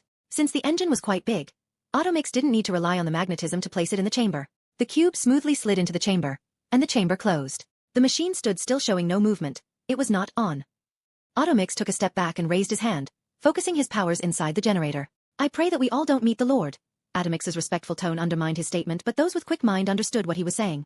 Only Jimmy took a moment. Automix started the atomic fusion in the middle of the engine. He forced the atoms to collide. The first few collisions were just atoms bouncing off each other, but as the seconds ticked, the collision caused the atoms to break apart, releasing energy through atomic fission. This continued as the energy concentrated in the center increased, forcing the atoms to collide faster and fast. Pressure concentrated in the center reached height enough to finally cause the first atomic fusion. The first, second, then the third. The collision continued as the atomic fusion began in the center of the 600-cell tetrahedron. Automix knew it was time, causing him to concentrate more. He didn't want the whole thing to go kaboom. The solid cube inside the chamber started to heat up, releasing thermal energy that made everyone in the room sweat. They could see the heat wave around the generator, distorting the air around it. Kara could even see the large amount of infrared that was filling the space. Then, boom! A shock wave shook whole of Gotham. The Wayne building at the epicenter experienced an earthquake. The people in the building fell to the floor, while some hid under their table in panic. The journalists scurried off, and the guards rushed in to protect their employee. The door to the -40 floor flung open. Engineers that had worked had rushed through the stair. They quickly noticed the group standing as they watched the machine, which was complete now. The sphere looked the same, but the panels next to it were lit up, showing that it was working. The kid that kicked them out was operating the control panels. You started it without us? The leading engineer questioned. We haven't finished studying it. Zion did even turn as he kept checking the reading to make sure that the thing won't blow up for some stupid reason. The reading were normal, the energy output was stable, the radiations were contained, and the fission-fusion cycles were stable. He rechecked the readings before walking to Lucius, the man who knew his stuff. Keep the reading stable, I will send the procedures and manual to handle the engine. Lucius gave a nod. I shall, as I like to live to the end of my life. Zion just smiled, and turned to Kara. Let's leave. Leaving? Jimmy asked. Yes, Zion answered. What about the interview? Jimmy asked. I showed you the whole thing, didn't I? Zion answered, turning to Clark Kent. And I think Clark can handle this, can't you? Yeah, I can. Clark gave an assuring smile. Thanks, Clark. Zion took the elevator with Kara, and their journey was uninterrupted until they arrived at Zion's fortress. The warehouse was a mess with many tinkered machines sprawling on the floor unattended. The processing line stood abandoned. The work table had many plans scribbled in indecipherable words. Zion's had just dropped everything they were doing to take a break, so the warehouse looked like a teenager's bedroom. Not the best of place to be, Kara commented. Zion didn't comment much as he moved to his work table where his upgraded laptop sat with his diary on the side. Zion accessed his laptop to pull the file regarding the atomic engine. He removed the design details, and compiled the files in order and send the manual and maintenance data to Bruce Wayne's email. The data would help them not to blow themselves if something unexpected happened. He really didn't want to shareholders the data as it contained many core processes of the atomic engine, but he had to know. He thought the scientists would figure the whole system after studying the engine, but he was expecting too much of them. He then transformed into XLR-8 to clean up the warehouse. He arranged everything in order before he arrived back at his table. He now had the Sunstone in hand. This saved him many hours of work, and accelerated his progress in creating a strong defense. After terraforming the Mars, he should have bit control over how things would happen in the future. What are you planning? Kara's voice rang from behind. Zion turned to Kara, his eyebrows raised. Taking over planet or building a base, you should have more reasons than connecting two species, Kara asked. She had never trusted Zion. It was something ingrained in her. She would never trust another. They would have to earn it. Zion nodded in agreement. Yes, it is true that I have my reasons. The base I am going to build will change Mars forever. What are you going to do? Kara inquired. Zion stood up from his seat, his hands fiddling with the sunstone. I am trying to change the course of history. I will turn the whole Mars similar to an artificial planet. Kara frowned. Artificial planet? How can you change an already existing planet into an artificial one? And Mars have people, it would kill them. Zion shook his head. I have my ways, Kara, even without killing. Kara stepped forward, her face leaning towards Zion. If a single soul is hurt, I will rip you in two. Kara's words were threatening, and the look in her eyes guaranteed pain. Zion raised his hands and surrendered and took a step back. Chill, mate. I am not being the villain here. Kara's eyes narrowed. Your smile doesn't assure your words. Zion smirked. I told you I am not here to cause harm. I am trying to help. Zion secured the sunstone on the table. And you can't stop me if I wanted it, Kara. You are still too weak. The moment he finished his words, a fist appeared few centimeters to his face. The fist connected and splashed the whole warehouse in goo. The green sticky goo covered everything in the warehouse.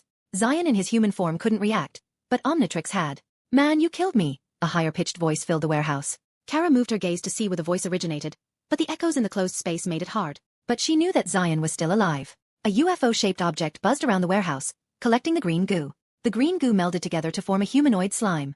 Two bright green spots formed on its head, its eyes. The UFO floated above its head. Really? You could have killed me, Zion complained. You didn't die, did you? Kara shrugged. You know what?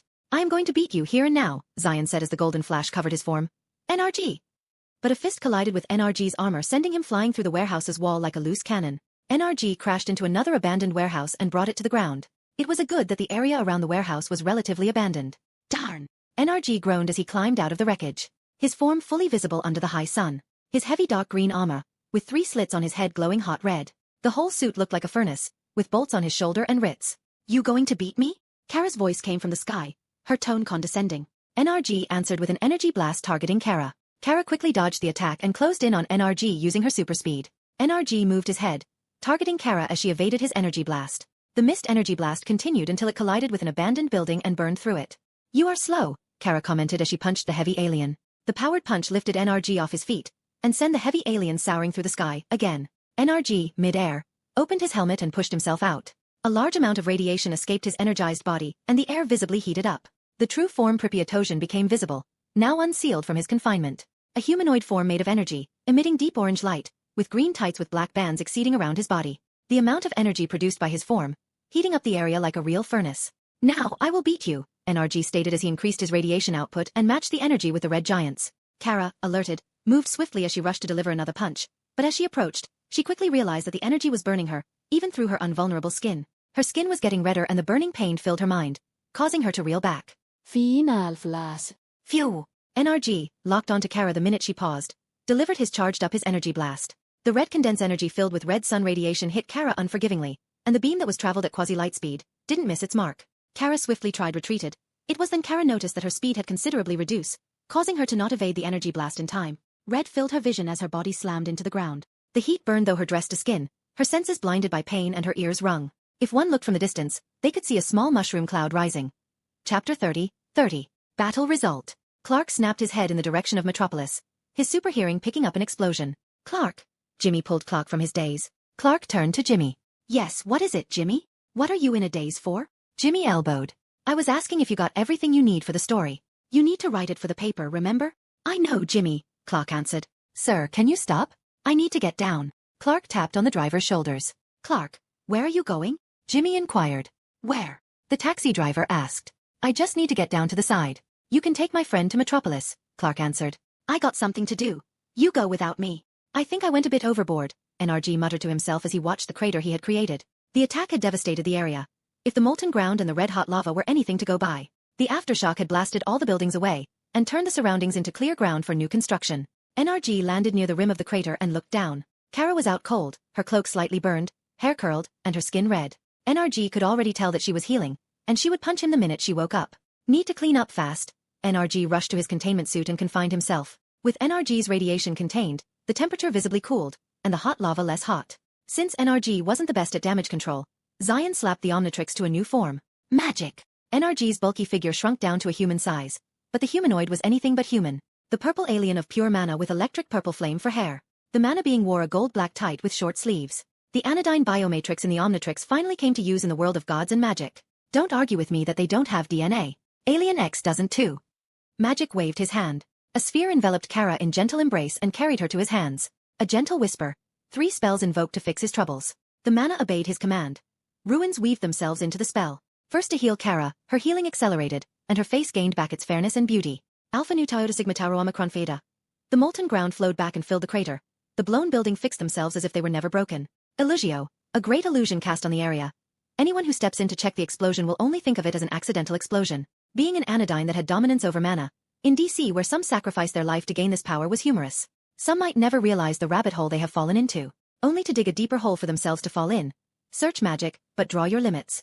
With restoration complete, Zion walked back to his lab, through the hole he made when he was shot out like a cannon. The building was left standing due to the space slicer activating an alert. If not, it wouldn't have survived. He carried Kara gently and placed her on his neat work table. He didn't have a bed in the lab. He didn't want to sleep in here. Kara, sleeping unconscious, was at peace, which only tugged at Magic's childish side, and he was petty. Quickly rummaging his drawer, Magic found what he needed. The petty punishment was delivered, and Kara woke up on the last stroke.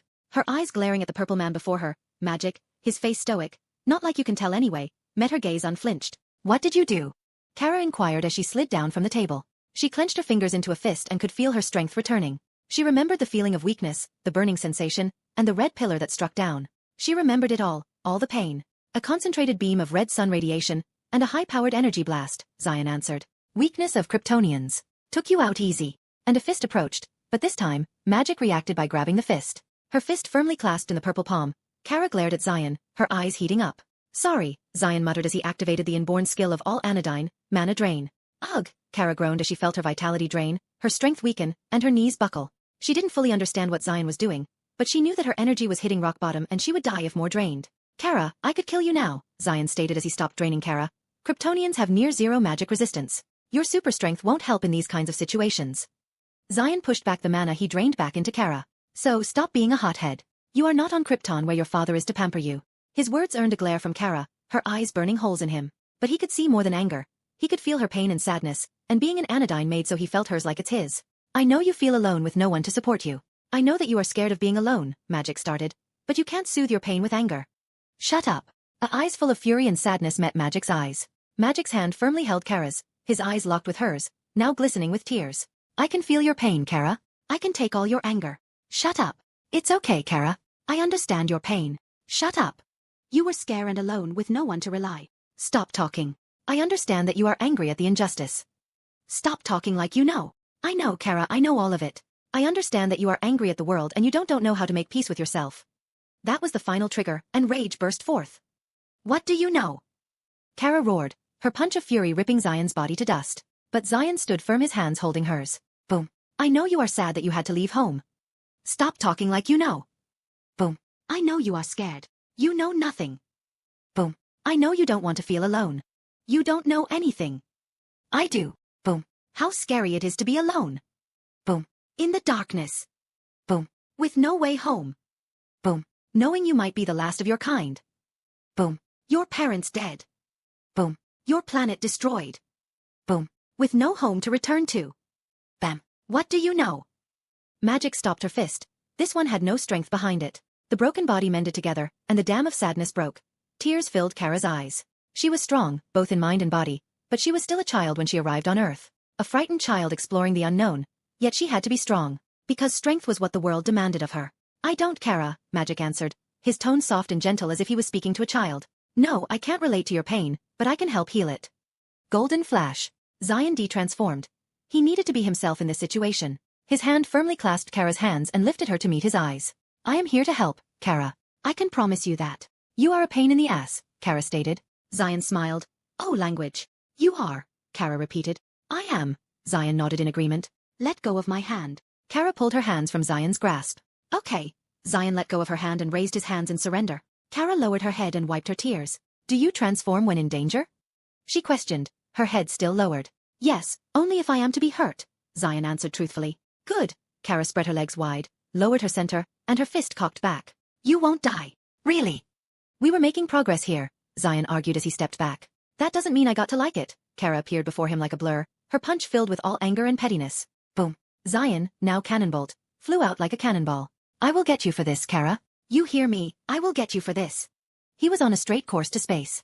Superman watched as Cannonbolt flew towards space. He didn't know what to say about being punched to orbit, but he felt that it wasn't the best of experiences. Superman, already arrived by the time Zion fixed the crater, proceeded to watch what was happening after he checked the surroundings were clear. Since no life was in danger, he kept watch to see what Zion would do. Yes, it was not his style to stalk, but he just wanted to see what would happen. He watched as Zion lay Kara on the table and pulled a prank, and watched as Kara punched Zion in his transformation and let her emotions out. He watched as she punched holes through his body and let her frustrations out. Then Zion got cannon-bolted. "I will get you for this, Kara. You hear me, I will get you for this." Zion shouted as he shifted his body and slapped the Omnitrix. Golden Flash. Jet Ray. Superman watched as Zion shifted mid-air and transformed into a red alien that looked like a ray with red skin and green eyes with yellow eyebrows. The alien, called Jet Ray, shifted in and altered its flight path, moving with astonishing speed as it returned to the warehouse in moments. Jet Ray glided to a halt as he noticed Superman. "Superman, what are you doing here?" The high-pitched voice of Jet Ray assaulted Superman's ears. "I heard an explosion, so I came to check, but the thing here seems to be resolved," Superman stated as he noticed more details on Jet Ray. "Ah, that." Zion landed back in human transformation and scratched the back of his head. "We had a misunderstanding. Kara and I ended up in a fight, and I used heavy force to take her down. Because creating an artificial planet while there is a living species on the planet will destroy it." Kara's voice came from behind. Superman and Zion turned to Kara, who floated out of the hole Zion made. She hovered near Superman as she glared at Zion. "Artificial planet?" Superman questioned. "A planet that is formed artificially. Most advanced civilizations use them for various purposes, like a mechanical planet for production, or a bioplanet for food," Zion explained as he returned the glare at Kara. Superman understood the purpose of this artificial planet, but what was the link between it and terraforming Mars? Where did the extinction of life come in all this? "Why are you converting Mars into an artificial planet? You told me that you were trying to terraform it into a habitable planet," Superman questioned. "I am not." Zion put a stop to the misunderstanding that keeps growing. "Technically, anyway. I am trying to reconfigure Mars. There is a difference." "Explain," Superman demanded. Zion released a heavy breath. "Let's go in before I start the explanation." Zion then walked to his warehouse and entered through the door. Superman followed through the door while Kara just floated back in through the hole. "You are fixing it," Zion pointed at Kara. He then pressed a button on the side of his table, prompting it to light up and the warehouse to darken, but it couldn't fully with the large hole cannonball made. This caused Zion to massage his brows to relieve his stress. The table lit up full and projected a sphere in the air. Zion changed some configurations, and the sphere shifted to represent Mars' landscape. Then it split in half and showed the layers of crust. The holographic table was showing the internal structure of Mars. Mars, it's a smaller planet than Earth, and its gravitational pull is too low, causing it to have a very thin atmosphere. This will cause many health problems if humans were ever to colonize. Zion pointed out the flaws of Mars for a habitable planet. "My plan is to modify the whole planet, starting from the outer crust and then moving to the inner core, and replacing it with an artificial gravity core. Normally, an artificial planet is created by fusing together rogue asteroids with an artificial gravity core. This will help in creating a planet with certain configurations, easier to make and modify. The problem that Kara stated happens here when reconfiguring the core of an existing planet to suit our needs. In normal conditions, the planet will go through a harsh change with gravitational shifts. Life would struggle to survive on the planet, and in the off chance, the planet will explode." Superman and Kara frowned, but Zion continued explaining his plan. "But I plan on turning the whole planet semi-sentient, which would keep the planet stable as the core of the planet's core is changed. It would also fight climate change and modify itself to support life. This plan would take a month as the change would be gradual." Zion finished, and the scene paused. Chapter 31. Leaving to Mars. Superman and Kara looked baffled. Zion looked at them for a moment, checking his face. "What?" Superman coughed, bringing himself together. "You want OT turn a planet semi-sentient? How do you even do that?" Zion bobbed his head. "Well, if I use my Omnitrix's morph matrix and fuse it with Kryptonian sunstone self-replication, I could do it, hypothetically." "Hypothetically?" Kara asked. "You are trying to terraform a planet with lives on it with a hypothetical plan that you don't know it will work or not?" Zion shook his head. "The hypothetical part is, the whole planet gaining sentience and we would have a highly advanced race as our neighbor. That is a headache I really don't want to deal with." Kara and Superman just looked confused. The creation of a sentient planet was such unique even that their birth seldom witnessed, but Zion was saying that he would create it by accident. "So, I think I made my plans clear." Zion dusted his hands. "Are there any questions?" Kara and Superman looked at each other before tactically deciding that they would not ask the insane person before them any more question. Kal-El still needed time to fully learn about Krypton and all. Kara still haven't finished her studies to understand all this. "Okay, no questions," Zion nodded to himself, proud of his brilliant explanation. "I think we should take our leave as soon as we can." Superman pushed his thoughts aside. "You leaving?" "Yes, I already have everything I need." Zion waved the sunstone before pocketing it. "We can leave after Kara fixed the hole." Zion turned to Kara. Kara grumbled before she flew away and brought back a large piece of metal sheet from somewhere and welded the hole shut. Happy. Yes. Zion was okay with her patchwork. He couldn't complain. Kara would just try to punch him if he pushed her more. Zion threw her a rebreathers he had built for the space trip to Kara. The rebreathers would cycle their breaths for extended usage and help them not choke in the vacuum of space. He then accessed the Omnitrix and transformed into Solaris, wore one of the rebreathers and handed the spare to Superman. "You might need this." Thanks. Superman checked the mask that would only cover the lower half of his face. Zion wore the rebreather that looked like sci-fi wolf mask. The mask attached to his skin airtight and created a minor force field around his head for extra safety. After checking sure that his rebreather fit correctly, he turned to Kara. A smile crept up his lips immediately. The cat-like mask with cute goffy cat smile sat perfectly on Kara's face. But if the slight frown on her face was anything to go by, she wasn't feeling good about looking cute. The thing was, the mask fit her perfectly, especially the canines, and the red-blue color scheme that fit her dress. Zion just smiled, and walked out of the warehouse with Superman following him. Kara walked out with them without a word. Zion punched some numbered on the digital lock for the warehouse and turned to Superman. See you in a while, Superman. Zion extended his hand for a handshake. Superman took Zion's hand. I hope to hear good news. Zion gave a confident smile. Of course, I always impress. Superman released Zion's hands and turned to Kara. Don't punch people the minute they do something you don't like. I am not that hot-headed, Kara refuted, but the look she was getting from both Zion and Kal-El was saying otherwise. I will keep an eye on her, Zion assured Superman, before kicking off the ground. Kara turned to Superman. I will keep an eye on him. She kicked off the ground and followed Zion. Superman watched as his juniors fly off to outer space on an expedition. He didn't know what to say about Kara's words as he had decided to trust the kid he only met about a month ago. He hoped for his journey to be successful and the Martians don't aggro. Superman checked the surrounding floor with his X-ray vision before flying off to Metropolis. He needed to give a convincing alibi to his friend. Kara flew next to Zion. They didn't converse, but they flew out of Earth with tactical understanding. Zion paused to check his pocket for the sunstone. Check. Zion gave Kara an affirmative nod before accelerating toward the red planet they could see in the distance. It was good that Mars was still relatively near Earth, and with the stellar energy from the sun unfiltered, their strength and speed only increase each passing moment. Zion and Kara kept accelerating, yet kept near each other. Their trip would take only a short time. Kara and Zion didn't converse the whole trip as they chased after the red planet which grew bigger with each passing second. Zion scanned the celestial canvas. This was his first time looking at space unfiltered and the Kryptonian vision really made it more mesmerizing. He kept turning his head, taking in all he could. The distant star cluster, the Milky Way, nebula, all looked mythical. The space was like a whole different world. It was a beauty beyond words. Kara wasn't enjoying the visuals. She was battling her thoughts.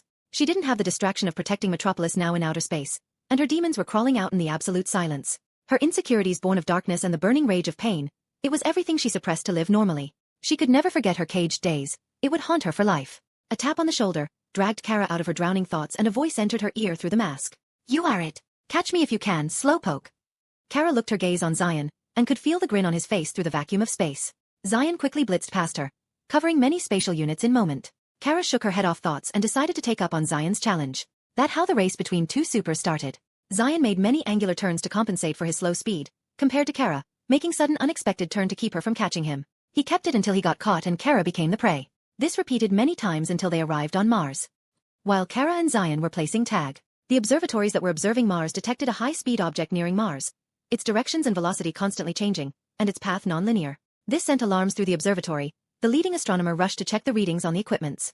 Due to the delay between the communication, they had to wait a few minutes to get a good look at what was causing this. The images they got of the objects were blurry and confirmed it was two different objects that kept changing their velocity at will. After a minute, few more images reached their computers, and this time, unlike before, the images were clear. The image showed two humanoids, one especially distinguishable with the S on its chest. This shocked the observers and confirmed some of their theories on Superman. I want all the data saved and copied. This could help us understand Superman's anatomy. The leading astronomer ordered his junior. Yes, sir. The young man quickly copied the files and transferred them to his senior's computer. Sir, who do you think the second one is? He seems to be wearing an hourglass symbol on his chest. Maybe another Kryptonian. Even though we learned that it was destroyed, doesn't mean all of them Kryptonians are dead. The senior answered. A species capable of traveling the vacuum space without any equipment.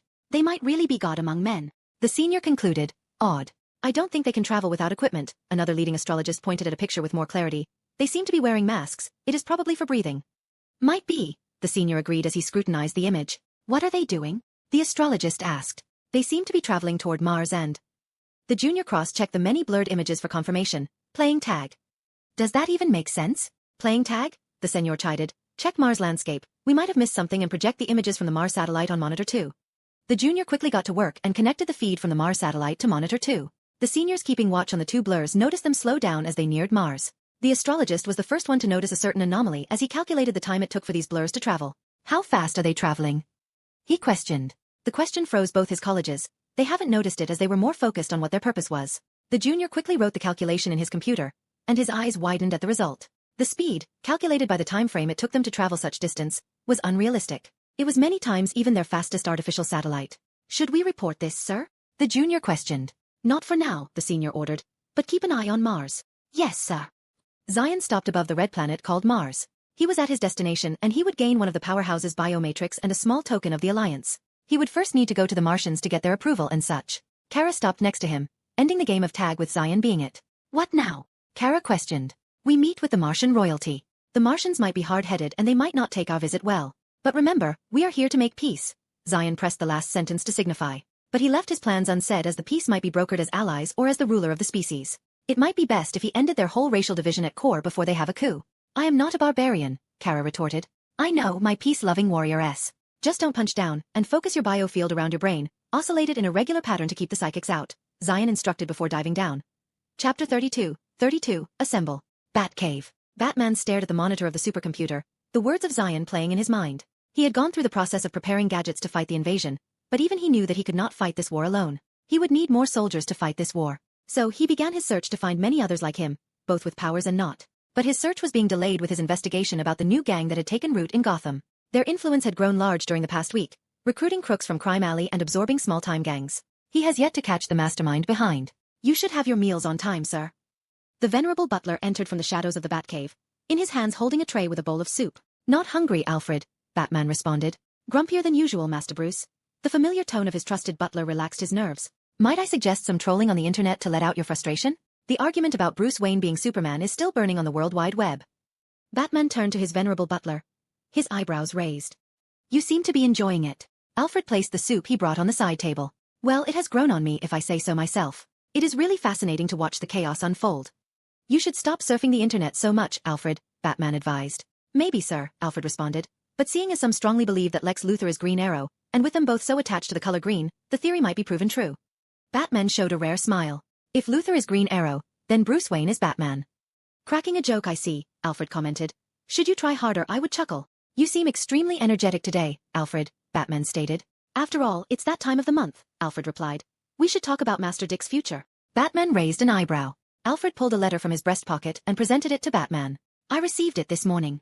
Batman took the letter and read the few words carefully. Robin is not Batman. Dick Grayson is not Bruce Wayne. It is time you acknowledge it. By your truly, Zion under. Batman looked up at his butler, his eyes reflecting his trouble. We both know that Master Dick has grown out of your shadow, Master Bruce. I think it's time you accept that, Alfred advised. He still needs training and more experience before he could fight crimes on his own, Batman stated, returning to his search. I know that you fear losing your son, Bruce. Alfred placed a hand on Bruce's shoulders. You keep him where you can see him and worry of him getting hurt. But Robin being in your shadow will only limit his growth. For both Robin and Dick. Alfred sighed at Batman's silence. Please eat before it gets cold, Master Bruce. With that, Alfred left Batman to his thoughts. Batman, with his hands gliding over his computer, just stared at the screen before him. He had realized that he was limiting Robin's growth by keeping him under his shadow. Robin, unlike him, always moved forward toward the future. But he feared the worst. It was his work habit to prepare for the worst, and losing his son, his family, would hurt him beyond words, and the self-blame of not being there to protect him would eat him alive. He was not ready for that. Batman was not ready to lose another of his family. At the same time, Alfred was right. He should let Dick grow. He could not keep him under his shadow forever. Dick was meant to be more than him, more than the Dark Knight. You seem to be troubled, a mechanical voice interrupted. Batman looked at the screen, now black with golden lines forming an outline of a face. The anime-style chibi art was waving at him, looking identical to a certain fellow. What is it, Zion? Batman asked in his deep voice. No, not Zion. The small chibi shook his head. Batman raised an eyebrow. Then who are you? Well, let me introduce myself, the chibi spun. His dress changed into a suit with a top hat. He removed his hat and pressed it against his chest, introducing himself like a gentleman. I am ZAI, an artificial intelligence created with Zion's memories, to take his place when needed. My friend, you are troubled, and I am here to help. Would you look at that? You got your first friend, Master Bruce. Alfred's comment came through the comms. Stop listening all the time, Alfred, Batman said. Can't do, sir. A butler's job is to be always ready, Alfred countered. Neat butler you got there, ZAI commented from his digital residence.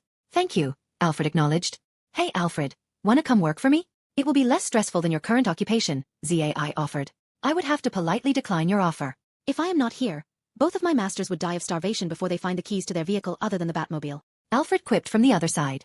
Man, you got it hard, ZAI replied. It is true, Alfred replied, his tone mimicking tiredness. I feel ya, man, ZAI resonated. Batman at this point, annoyed by both behaving like he didn't exist.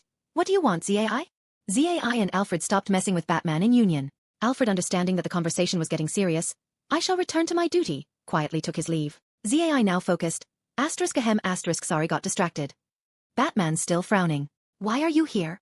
Help, like I said. You seem to be searching for comrades, Batman. Zion waved, pulling up the files that Batman had gathered. The files opened themselves, showing the cam pic of metahumans beings. A pic of a woman wearing swimsuit armor. A man in golden armor, with a trident in hand. A green humanoid fighting criminals. And many more. At least you understand that you need comrades for this fight, Zai praised. But you are stupid enough that you refuse to use help that was given to you. Batman raised a brow. Zai face-bombed. The other supercomputer, details you need are stored in it. Zai snapped his fingers, pulling up multiple files onto the screen. Batman narrowed his gaze at the files. Many names on the files felt familiar. Batman used the trackpad to click on the files, bringing them forward one by one. The first file was the most familiar. Name: Kal-El/Clark Kent. Alias: Superman. Race: Kryptonian. Occupation: journalist. Skills and abilities: super strength, capable of lifting massive weights up to the whole Earth. Flight: mastery of controlled flight at incredible speed. Super speed, swift movements, allowing for rapid response and efficient multitasking. Invulnerability: near immunity to conventional weaponry and extreme environmental conditions. Heat vision: ability to emit intense heat beams from his eyes at 6,000 degrees Celsius. X-ray vision: penetrating vision to see through solid objects. Zoom vision: telescopic vision. Super hearing: enhanced auditory senses, capable of picking up faint sounds over great distances. Freeze breath: ability to exhale powerful gusts of freezing air. Weakness: glowing green exotic rock. Self-explanatory: red ancient fireball.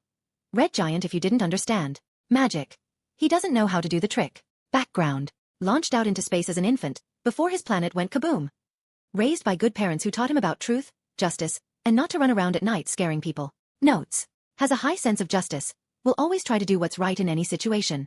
Will try to talk before he punches you. Developing trust with Metropolis law enforcement for collaborative efforts. Limited international recognition. Interactions primarily localized in Metropolis. Name: Diana Prince. Alias: Wonder Woman. Race: Amazonian. Demigod. Skills and abilities: superhuman strength. Enhanced strength surpassing ordinary humans. Combat proficiency: mastery in various forms of hand-to-hand combat and weaponry.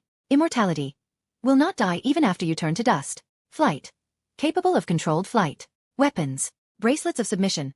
Made from parts Aegis shield and virtually indestructible. Provides enhanced defenses. God Killer Sword. Self-explanatory. Aegis shield. Again self-explanatory. Lasso of truth. Golden lasso that will force you to tell the truth. Also used in combat. Background: an Amazonian princess who left home after being scammed by a white American man. Notes: Amazonian princess. Trained in the ways of a warrior since birth. Worships the Greek gods. Still adjusting to modern culture. Greek gods are not the best of examples. Emphasis on diplomacy as well as physical prowess in conflict. Name: Barry Allen. Alias: The Flash. Race: human. Occupation: forensic scientist working for CCPD. Power: super speed. Can move at extraordinary velocities, allowing for rapid travel and reaction. Background: got his powers because lightning struck him. Trying to prove his father didn't murk his mother. He didn't. Notes: uses super speed for crime fighting. Mainly focused on Central City. Can run faster than light speed, but be warned, it just makes things worse. Name: Arthur Curry. Alias: Aquaman. Race: Atlantean. Abilities: Atlantean physiology. Enhanced strength, durability, and aquatic adaptation. Telepathic communication. Can communicate with marine life.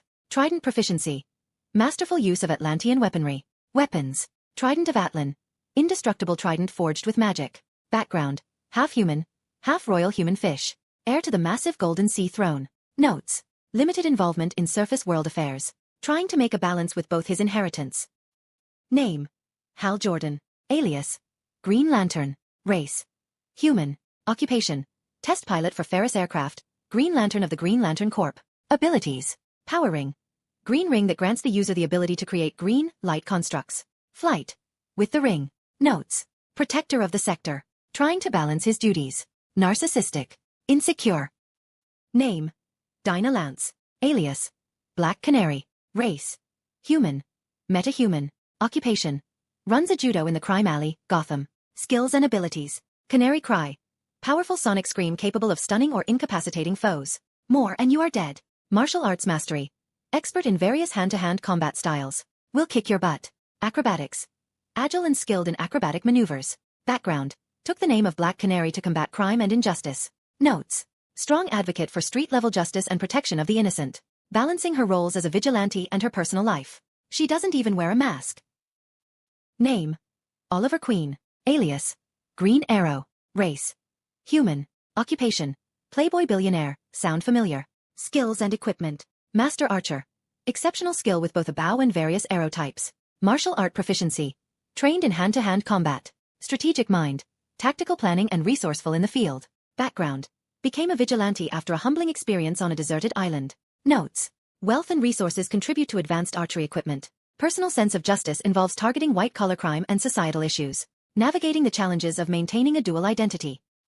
Name: John Johns. Alias: Martian Manhunter. Abilities: shapeshifting. Can alter his appearance to mimic any form. Super strength. Possesses enhanced strength. Telepathy. Reads minds and communicates mentally. Telekinesis. Can lift up to 100 tons. Flight. Capable of sustained flight. Intangibility. Ability to phase through solid objects. Background: came to Earth to stop white Martians who defected after the Martian Civil War. Stayed on Earth as Mars only reminded him of the sacrifices made, his wife and child. Notes: struggling with the loss of family and seeks to find a sense of belonging on Earth. Cool guy to hang out with. Chapter 33. Martian talk. The journey from Earth to Mars had been short yet wonderful. Traversing the cosmic void was calming, but it gave them time to be themselves, not tied to a planet and its inhabitants. Zion had always been fascinated with the cosmic wonders, the ever-expanding ocean of reality, the sea of nebulae, and the lights of stars. These were wonders that humans could never comprehend fully. No man can ever match the wonders of the Creator. The Red Planet was one of such wonders. This barren planet had once given birth to one of the strongest creatures of this universe.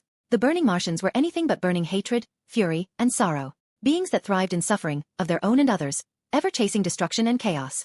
They might have become the second powerhouse if not for the own guardians. Yet that lost power was within his grasp. He only needed to enter their city to obtain it. What are you thinking? Kara punched Zion's shoulder. Zion snapped out of his thoughts and looked at Kara dazedly. What? Nothing much, just thinking about the gains of this alliance, Zion answered, half-truthfully. Kara frowned. She had seen the evil smile on Zion's face, his eyes greedy for power. She had seen it in many humans, ones that were always up to no good. She would keep an eye on him. Zion might be a Kryptonian now, but she was still stronger. As Zion and Kara descended from the sky, the Martian atmosphere enveloped them. The thin atmosphere of the delicate planet brushed past in ghostly whispers. The gravity lightly tugged at their bodies. It was gentler than that of Earth. The vast expanse of reddish-brown shades, the landscape extending like a surreal painting, with mesas and craters weaving a story of cosmic forces at play. A gentle breeze stirs the fine particles, creating a dance of red dust that shimmers in the thin atmosphere.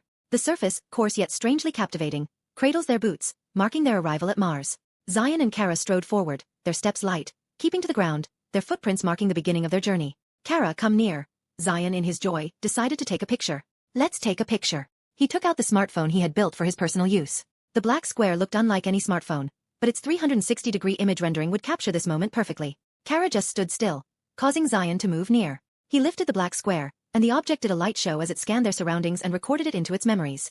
With the picture taken, he lightly kicked off the surface and flew in a certain direction, with Kara following behind. Zion had scanned Mars's surface with his X-ray vision before entry. He knew where the capital city, Malikaandra, was.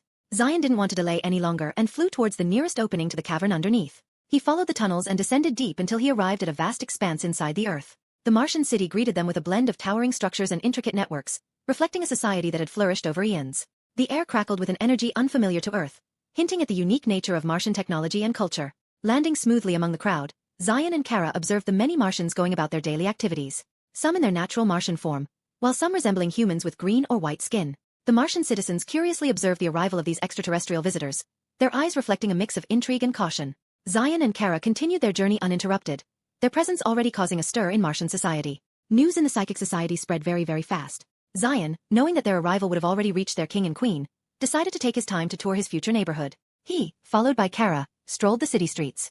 Many Martians pointed fingers at them, some cautious, the older ones, while some tried to approach only to be stopped by the spear-pointing Martians, the Manhunters. It was a platoon of Martian police that arrived to deal with their presence. The green Martians with a red X and tight uniform pointed their spears at Zion and Kara. Zion just stopped and smiled at them. He could feel that they were trying to form a psychic link with their minds only to be blocked by the wall of biofield. This natural electric field was protecting their brainwaves.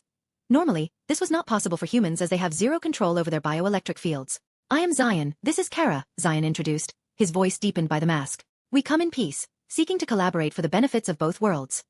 Extraterrestrial visitors are not a common sight. State your purpose for the unannounced visit, Zion of. The Martian officer inquired, halting the psychic infiltration. Zion of Earth and Kara Zor-El of Krypton. We are here to propose an alliance. We believe that it will brighten up the future of both worlds, Zion elaborated, undeterred by the show of force. The Martian officer, unmoved, signaled to his troops to hold their ground. They would not let the visitor in without confirmation. Zion, realizing the need to bridge the gap, continued to address the Martian officer. To assure you of our sincerity, I offer access to my mind. You can see for yourselves the truth behind our mission. The Martian officer hesitated, exchanging a glance with his fellow soldiers. After a moment of silent deliberation, he nodded, indicating his acceptance of Zion's proposal. Very well, Zion of Earth. Let the truth be revealed. The atmosphere shifted as the Martian officer stepped forward. Zion, with a composed demeanor, welcomed the mental probing. Kara stood firm to the side, her thoughts still shielded from the Martian telepaths. In the mindscape, memories unfolded like a cosmic tapestry. Images of Zion's childhood, the journey after he received his power, and the genuine desire to make Mars a shared home. The telepath, immersed in Zion's thoughts, discovered the authenticity of Zion's request. The Martian officer, having witnessed the truth, lowered his guard. Their intentions are genuine. They seek unity, not conquest. The pointed weapons were lowered, and a sense of understanding permeated the air. The Martian officer, with a nod of approval, declared, "You may proceed. We will escort you to the royal palace. The king and queen will decide the fate of your proposal." Zion sighed in relief. He was expecting the Martians to be more hard-headed with all their racial differences. His plan B not coming to fruition was a pleasant thing. Zion and Kara, standing amidst the Martian force, continued their journey towards the palace. Escorted through the bustling Martian capital, Zion and Kara followed the Martian officer towards the regal spires of the royal palace. The Martian citizens, once skeptical, now observed the Kryptonians with a mix of curiosity and something similar to acceptance. As the grand doors of the palace swung open, revealing the opulent interior, Zion and Kara found themselves standing before the Martian king and queen. The royal couple, adorned in resplendent attire, regarded the visitors with a combination of regal poise and genuine interest. The queen, her eyes reflecting Martian wisdom, spoke. "Your arrival has stirred the winds of change, Zion of Earth. Speak your purpose." Zion bowed respectfully, acknowledging the Martian monarchy. "We come to extend an invitation to an alliance." The king, a figure of stoic presence, inquired, "Between humans and Martians?" "No," Zion's words stunned the monarchs. "Humans are not yet ready to meet another intelligent race. They are still divided." Zion, with conviction in his voice, began to articulate his plan. "I came here to extend a helping hand to Mars. I have the technology and powers to make this barren planet more habitable. I believe that you desire to see the night sky than the dark cavern you are imprisoning yourselves in. So, form an alliance with me, and together we shall make a brighter future for Mars." Bold words, human. The king's commanding presence accompanied his intent. "What guarantees do you offer that this alliance will not disturb the delicate balance of our world?" Zion stepped forward, his gaze meeting the king's. "My guarantee lies in the fact that I really don't like the barren scenery of this planet to be my lab. I also offer my knowledge, technology, and strength as long as the Martians need it." The Martian king, after a thoughtful pause, spoke. "Your proposal is audacious, yet intriguing. The prospect of transforming Mars into a haven for Martians is a vision worthy of consideration." The queen, her gaze piercing yet contemplative, added, "But words alone cannot forge an alliance. Actions will speak louder. How do you propose to embark on such a monumental endeavor?" Zion responded, "I am not here to offer flowery words but to show my sincerity." Zion pulled the sunstone from his pocket. "This is a Kryptonian data crystal. It has the ability to self-replicate and create crystalline structures in a matter of minutes. This will be the dawn of the bright days of Mars. With this crystal and my powers, the terraformation of Mars will begin, and in a decade Mars would be unrecognizable from its past barrenness. And to guarantee that this process is successful, me and my friend will remain on Mars." Zion pocketed the sunstone. For more context, he slapped the Omnitrix on his waist. The golden flash filled the hall, and Zion's Kryptonian form vanished, replaced by a white 8-foot-tall humanoid with lengthy arms and long fingers, a diamond-shaped face. Zion looked down and checked his body, the weird white bipedal creature. "Hey, I am white now," Zion quipped as he turned to Kara, who didn't understand his joke. Zion just shrugged off Kara's unsportsmanship and turned to the king and the queen. He crossed his arms on his chest and performed the Martian greeting. "I hope for our continuous collaboration." The king and the queen snapped out of the shock, their minds filled with questions. "How did you turn into a Martian?" The queen spoke through the psychic link, naturally like how she would to any other Martian. She knew that the Martian before was not a shapeshifter because she could sense the familiar mind touch of Martians. "My powers, my queen. I showed it to you to prove my sincerity about this alliance. As I am of the Martian race now, albeit a bit white," Zion responded. Naturally, the queen didn't understand the human quip. He didn't know why the Omnitrix chose an Ocean, but he shall preach these creatures about love and equality. The king quietly observed the Ocean, his mind lost in thought. "But why an Ocean?" the king asked, snapping out of his pondering. Zion scratched his chin as he thought about how to preach. "Well, my powers allow me to transform into the peak of the respective species that I transform into, but I doubt my skin color got to do anything with it. Garen and Ocean only differ by the pigment of their skin. They are like humans and how we have different skin color." The king nodded. "Yes, the strife due to the color of the skin was not unique to Martians. You, humans, have a similar history, and we too are trying to end this division." The king breathed a heavy sigh. Zion, fully knowing their predicament, quipped, "There is neither Jew nor Gentile, neither slave nor free, nor is there male and female, for all is one in Jesus Christ." The king, not understanding the quote, asked, "What are you saying, human?" "Everyone is equal before God. Division and oppression will only bring forth destruction and chaos," Zion responded. "Wise words," the kings agreed. "I have been trying to end the disparity between the Garen and Ashen, but it is harder than I imagined. We cannot change the past, but we can strive to make a brighter future. And I am here to help," Zion assured. The king nodded. "Right, then we shall form an alliance. For the betterment of the Martians as a whole. And you desire for?" The king noticed that they never learned what Zion wanted for this alliance. "A piece of land for my lab and a bioship?" Zion stated his price. After all, he was here for it. The king, confused. "Is that all you need?" He wasn't expecting his future ally to only demand a piece of land and a bioship. They could afford these conditions. Zion gave an affirming nod. "Yes, but the land should be big enough to accommodate my lab." "We can afford those conditions," the queen agreed. "So we shall officially form an alliance with Zion from Earth," the king announced through his psychic link. Zion turned and gave Kara a thumbs up. Chapter 34. 34. Changes. The dimly lit bar buzzed with conversations, glasses clinking, and occasional bursts of laughter. Dinah Lance, her blonde hair cascading over her shoulders, sat perched on a bar stool, her eyes scanning the room with a mixture of vigilance and detached interest. The soft glow of neon lights highlighted the sleek black leather jacket she wore, and her net leggings added a touch of mystique to her ensemble. As she took a sip from her drink, a mysterious smile played on her lips. The bartender, a middle-aged man with a weathered face, glanced her way and nodded in acknowledgement. The air in the bar was thick with a mix of excitement and tension, creating an atmosphere that Black Canary had become familiar with over the years. A man in a worn-out suit sidled up to her, a cigarette dangling from his fingers. "You new around here, sweetheart?" he asked, eyeing her with a mix of curiosity and arrogance. Black Canary turned to him, her blue eyes locking onto his. "Just passing through," she replied, her voice carrying a subtle edge that hinted at a life filled with both danger and secrets. The man chuckled, seemingly unbothered by the implied warning. "Well, you picked an interesting place for a pit stop." Before the conversation could delve any further, a commotion erupted near the entrance. A group of rowdy patrons, fueled by alcohol and bravado, engaged in a heated argument.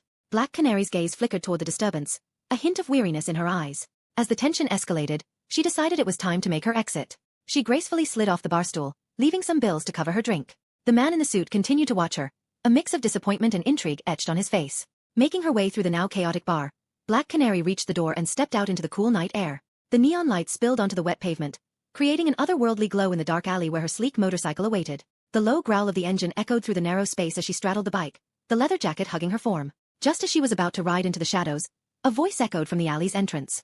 "Dinah Lance." The sound of her real name made Black Canary pause, her hand gripping the handlebar. The distant sound of footsteps echoed in the alley, growing steadily louder until a man in black emerged from the shadows. A cowl covered his face, a bat symbol adorned his chest, his iconic cape billowing in the night breeze. Black Canary's eyes narrowed as she recognized the silhouette, a mix of surprise and wariness in her expression. "Batman," she acknowledged, her voice neutral but tinged with a hint of skepticism. "What brings you here?" Batman's cowl cast shadows over his steely gaze as he approached. "Dinah, we've got a problem," he said, his tone grave. "It's not just the city. It's something bigger. An existential threat." Black Canary arched an eyebrow, her curiosity piqued.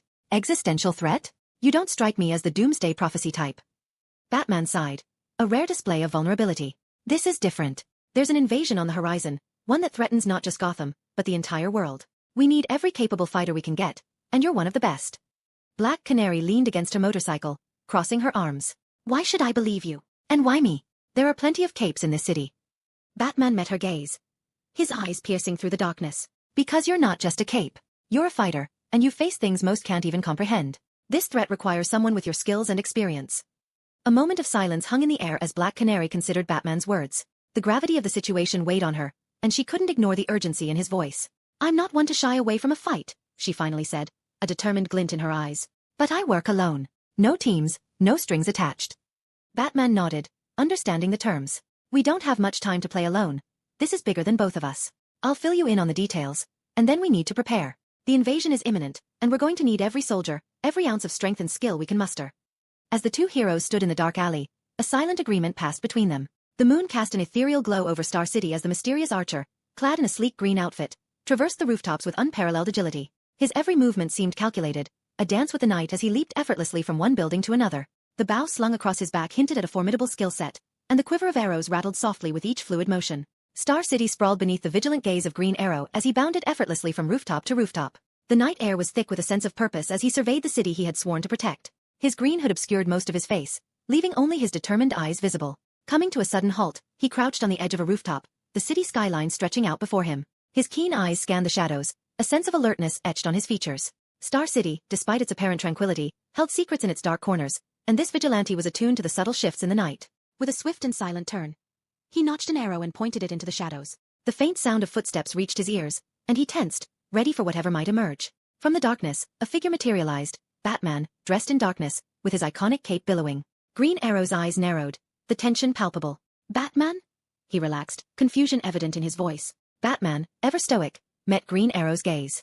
Green Arrow, I am assembling a team. We're facing a threat beyond our usual scope, and I believe we can't face it alone. Green Arrow kept his bow trained on Batman, suspicion etched on his face. Your criminals got smarter? Batman remained undeterred. There's an invasion on the horizon, something big, and we need every capable fighter we can get. Green Arrow hesitated, the gravity of the situation weighing on him. Invasion? You expect me to believe that? Batman's gaze didn't waver. Believe it or not, it's happening. It's not just our cities, but the whole planet is in danger. We don't have time for introductions or doubts. We need to act. Green Arrow lowered his bow, the intensity of the situation sinking in. Fine, but this doesn't mean I trust you. Batman nodded, a hint of acknowledgement in his eyes. Trust is earned. We can sort out the rest later. With an unspoken understanding, the two heroes leaped from the rooftop, their first meeting marking the beginning of an alliance forged in the crucible of an impending invasion. The city lights glittered below as the night descended upon Metropolis. Clark Kent, having just returned home from a long day at the Daily Planet and numerous Superman rescues, felt the exhaustion settling in. His apartment, normally a refuge, now felt like a cocoon where he could briefly escape the constant demands of being a hero. As he unwound from his day, contemplating a modest dinner, a subtle unease crept over him. Superman's keen senses tingled with the awareness that something wasn't quite right. Despite the city's usual symphony of sounds, a dissonance lingered in the air. Abruptly, a knock at the door shattered the quiet. Clark approached, opening it to find a figure shrouded in shadows. Batman stood on his doorstep, his iconic cowl concealing most of his face. Superman, Batman acknowledged in his gravelly voice. We need to talk. Clark's brow furrowed with surprise. How did you? I have my ways, Batman replied cryptically. Sensing the urgency in Batman's demeanor, Clark invited him in. As they stood in the apartment, Batman wasted no time. There's an invasion coming. Not just in Metropolis but the whole world. It's a threat beyond anything you've faced before, Batman explained, his voice stern. Superman's fatigue was momentarily forgotten as the gravity of Batman's words sunk in. An invasion? What are we dealing with? I don't know yet. Zion only provided a warning note, Batman answered. Superman raised an eyebrow at the name. Zion? Yes, Batman answered curtly. Superman rubbed his head temples, his exhaustion returning. He didn't say a word, even before he left to Mars. Batman noted the information but kept it to himself. He understood why Superman wasn't informed of Zion's condition. The whole planet is in danger. We need to work together to face this, Batman asserted. Superman nodded, a newfound determination igniting in his eyes. I'm in. Let's save the world. As the two heroes prepared to confront the looming invasion, the city lights continued to twinkle below, oblivious to the impending storm that threatened to engulf Metropolis and Gotham alike. The hum of the city outside Middleton set the backdrop as John Jones, the Martian manhunter, returned to his modest apartment. He closed the door behind him, and with a casual gesture, his humanoid form shifted seamlessly into his true Martian state. The green-skinned, red-eyed alien moved with an otherworldly grace, navigating his living space as if it were an extension of himself. John hung his outer coat on the hanger, his mind momentarily at ease. The day had been long, and the mundane act of returning home was a welcome respite from the responsibilities that came with being his kind on Earth. As he approached the fridge, the beacon of comfort awaited him, a pack of Oreos. John indulged in this earthly delight, savoring the familiar taste that connected him to the human side of his identity and his Martian addiction. Suddenly, a voice cut through the silence of his apartment. John Johns, the Martian manhunter. Startled, John turned, his eyes locking onto the shadowy figure that emerged from the corners of the room. Batman, the Dark Knight, stood in the dim light, his cape billowing like a silent specter. How do you know my real name? John asked, his Martian senses on full alert. Batman's cowl obscured most of his face, leaving only his steely gaze visible. I know things. We need to talk. John, unable to read Batman's mind, felt a mixture of curiosity and caution. Batman wasted no time in revealing the reason for his unexpected visit. An invasion that threatened not just Earth but the entire existence. There's a threat coming, John. Something beyond our understanding. We need all our strength to battle it.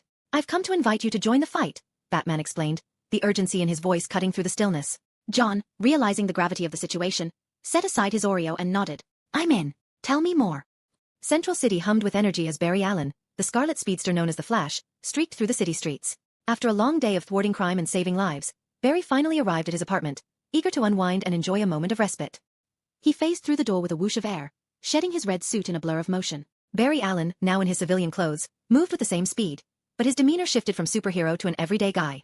Opening the fridge, Barry's hand moved at a speed that left only a blur, retrieving a cold soda. He took a moment to savor the refreshing drink, the fizz momentarily distracting him from the chaos of the outside world. However, his moment of relaxation was interrupted by a voice that seemed to cut through the air itself. Barry Allen, the Flash. Barry turned, his senses heightened. Batman stood in the shadows, his presence barely a whisper until he chose to reveal himself. "How do you know who I am?" Barry asked, a mixture of surprise and wariness in his voice. Batman, a silent enigma, stepped forward. "I know things. We need to talk." As Barry set the soda aside, Batman wasted no time in divulging the reason for his visit.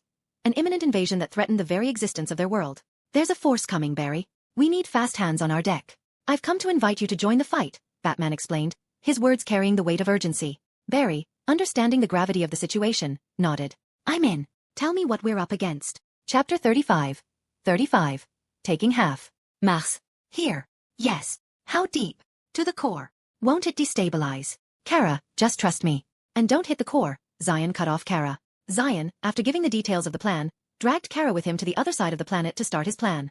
The king also sent his son to assist and observe them. The Red Martian Prince, Jem Jax, assisted with 2 guards, one of whom was the Martian officer who met Zion, and another royal manhunter. "Let's move back, Prince," Zion said, distancing himself from Kara. Zion floated away from Kara with the other Martians, giving her enough space to use her heat vision without a care. The Martians didn't question much about the plan, as their king approved of it, and they were shared with the details. The king was baffled when he gained knowledge of Zion's audacious plan, but he approved nonetheless.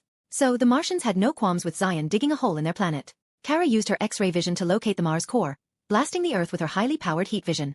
The ground exploded before Kara's heat vision started to cut through the crust. It was like a knife through butter. The Martians recoiled at the massive heat and the surprising power. 2 hot red pillars carving through their planet was a surreal view for them to digest. They were awestruck and frightened by the powers of their newfound allies. "Such power!" Jem exclaimed in awe. "Just don't piss her off, and you will be safe," Zion quipped. "I shall take it to mind." But Jem was not grateful for the advice. "Why am I stuck with you people?" Zion shook his head in dismay.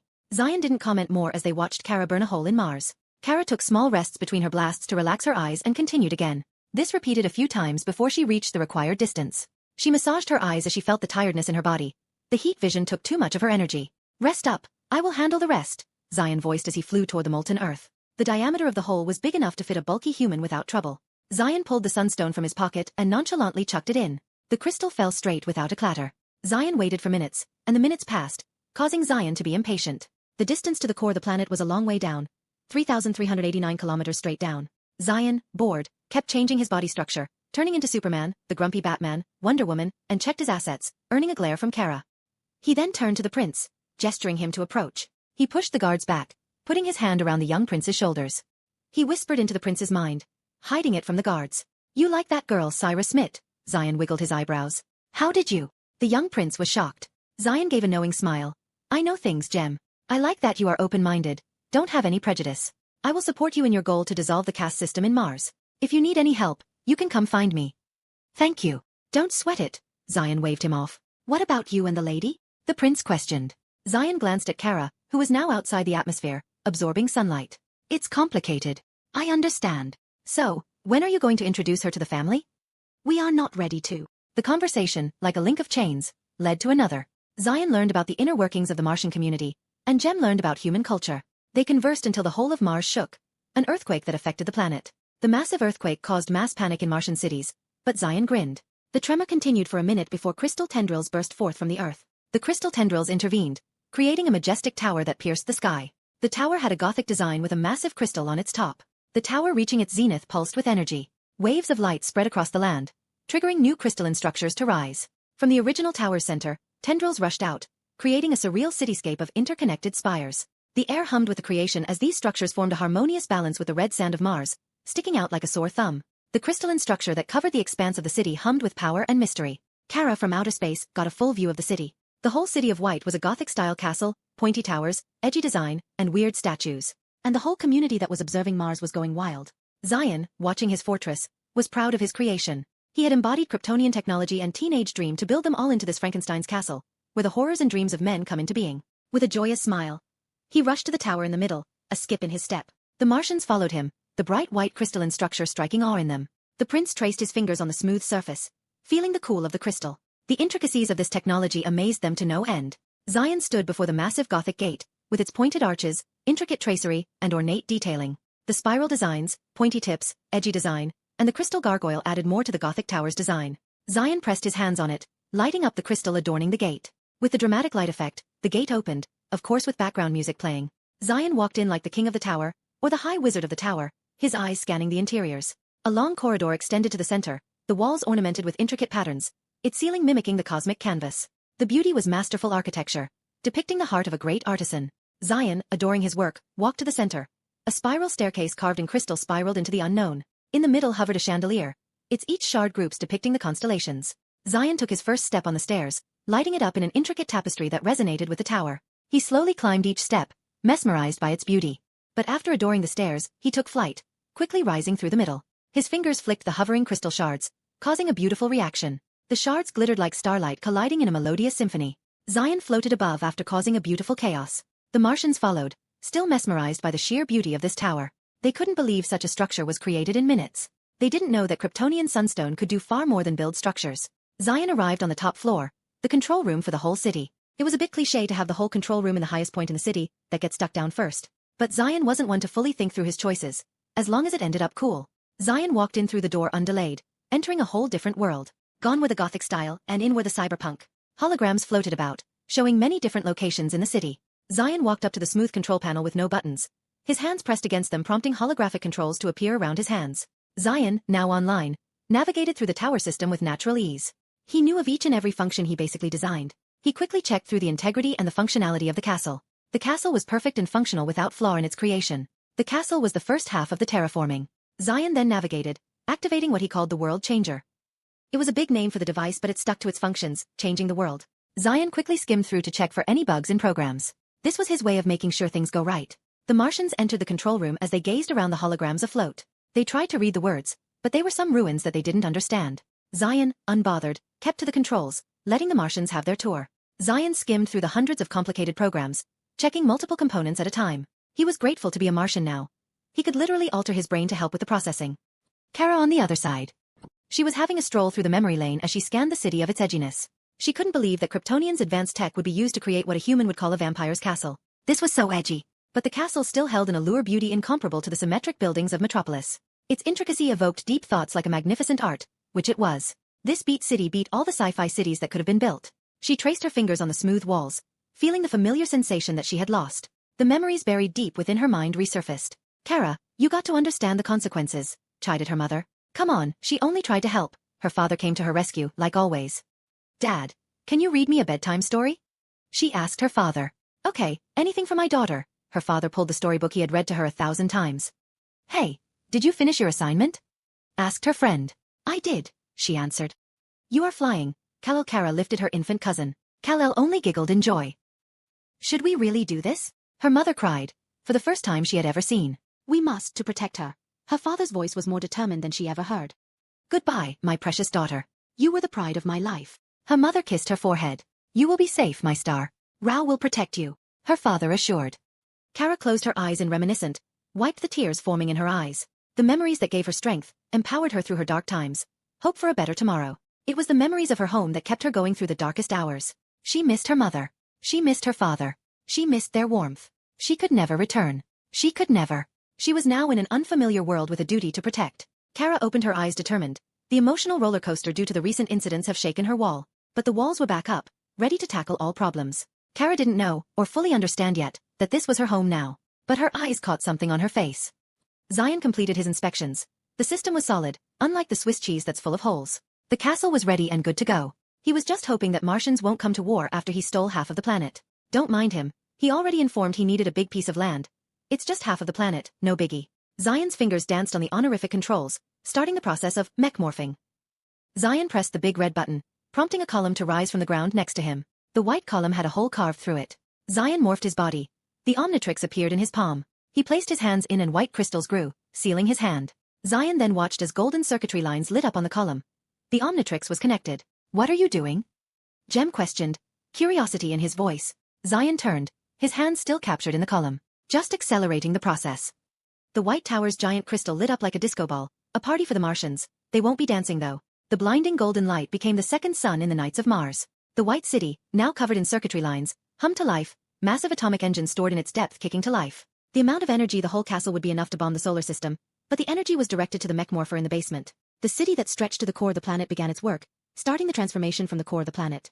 The core was slowly swallowed by the titanic structure, replacing it with an artificial core. A black spear sat in the place of the original core.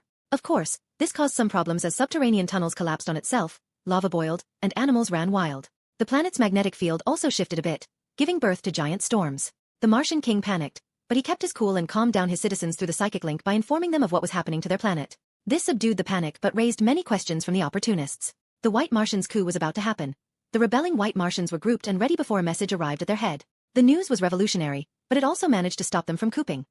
Chapter 36. 36 Wars. Jax burst into the throne chamber, urgency propelling him forward. The atmosphere in the hall crackled with tension as the Mars Council gathered to address the aftermath of a recent earthquake. The Grand Hall, a testament to Martian architecture, now served as the stage for the high meeting. King Jax, a formidable figure with monarchical powers, sat on the throne, flanked by Queen Regent Jarlia Jax. The room buzzed with discussions about the quake when Jem interrupted, urgency etched across his face. Father, mother. Gemma's voice echoed through the vast chamber, cutting through the regal atmosphere. The nobility turned their attention to the prince, sensing the gravity of the situation. His eyes, ablaze with urgency, met those of his parents, a silent plea for immediate action.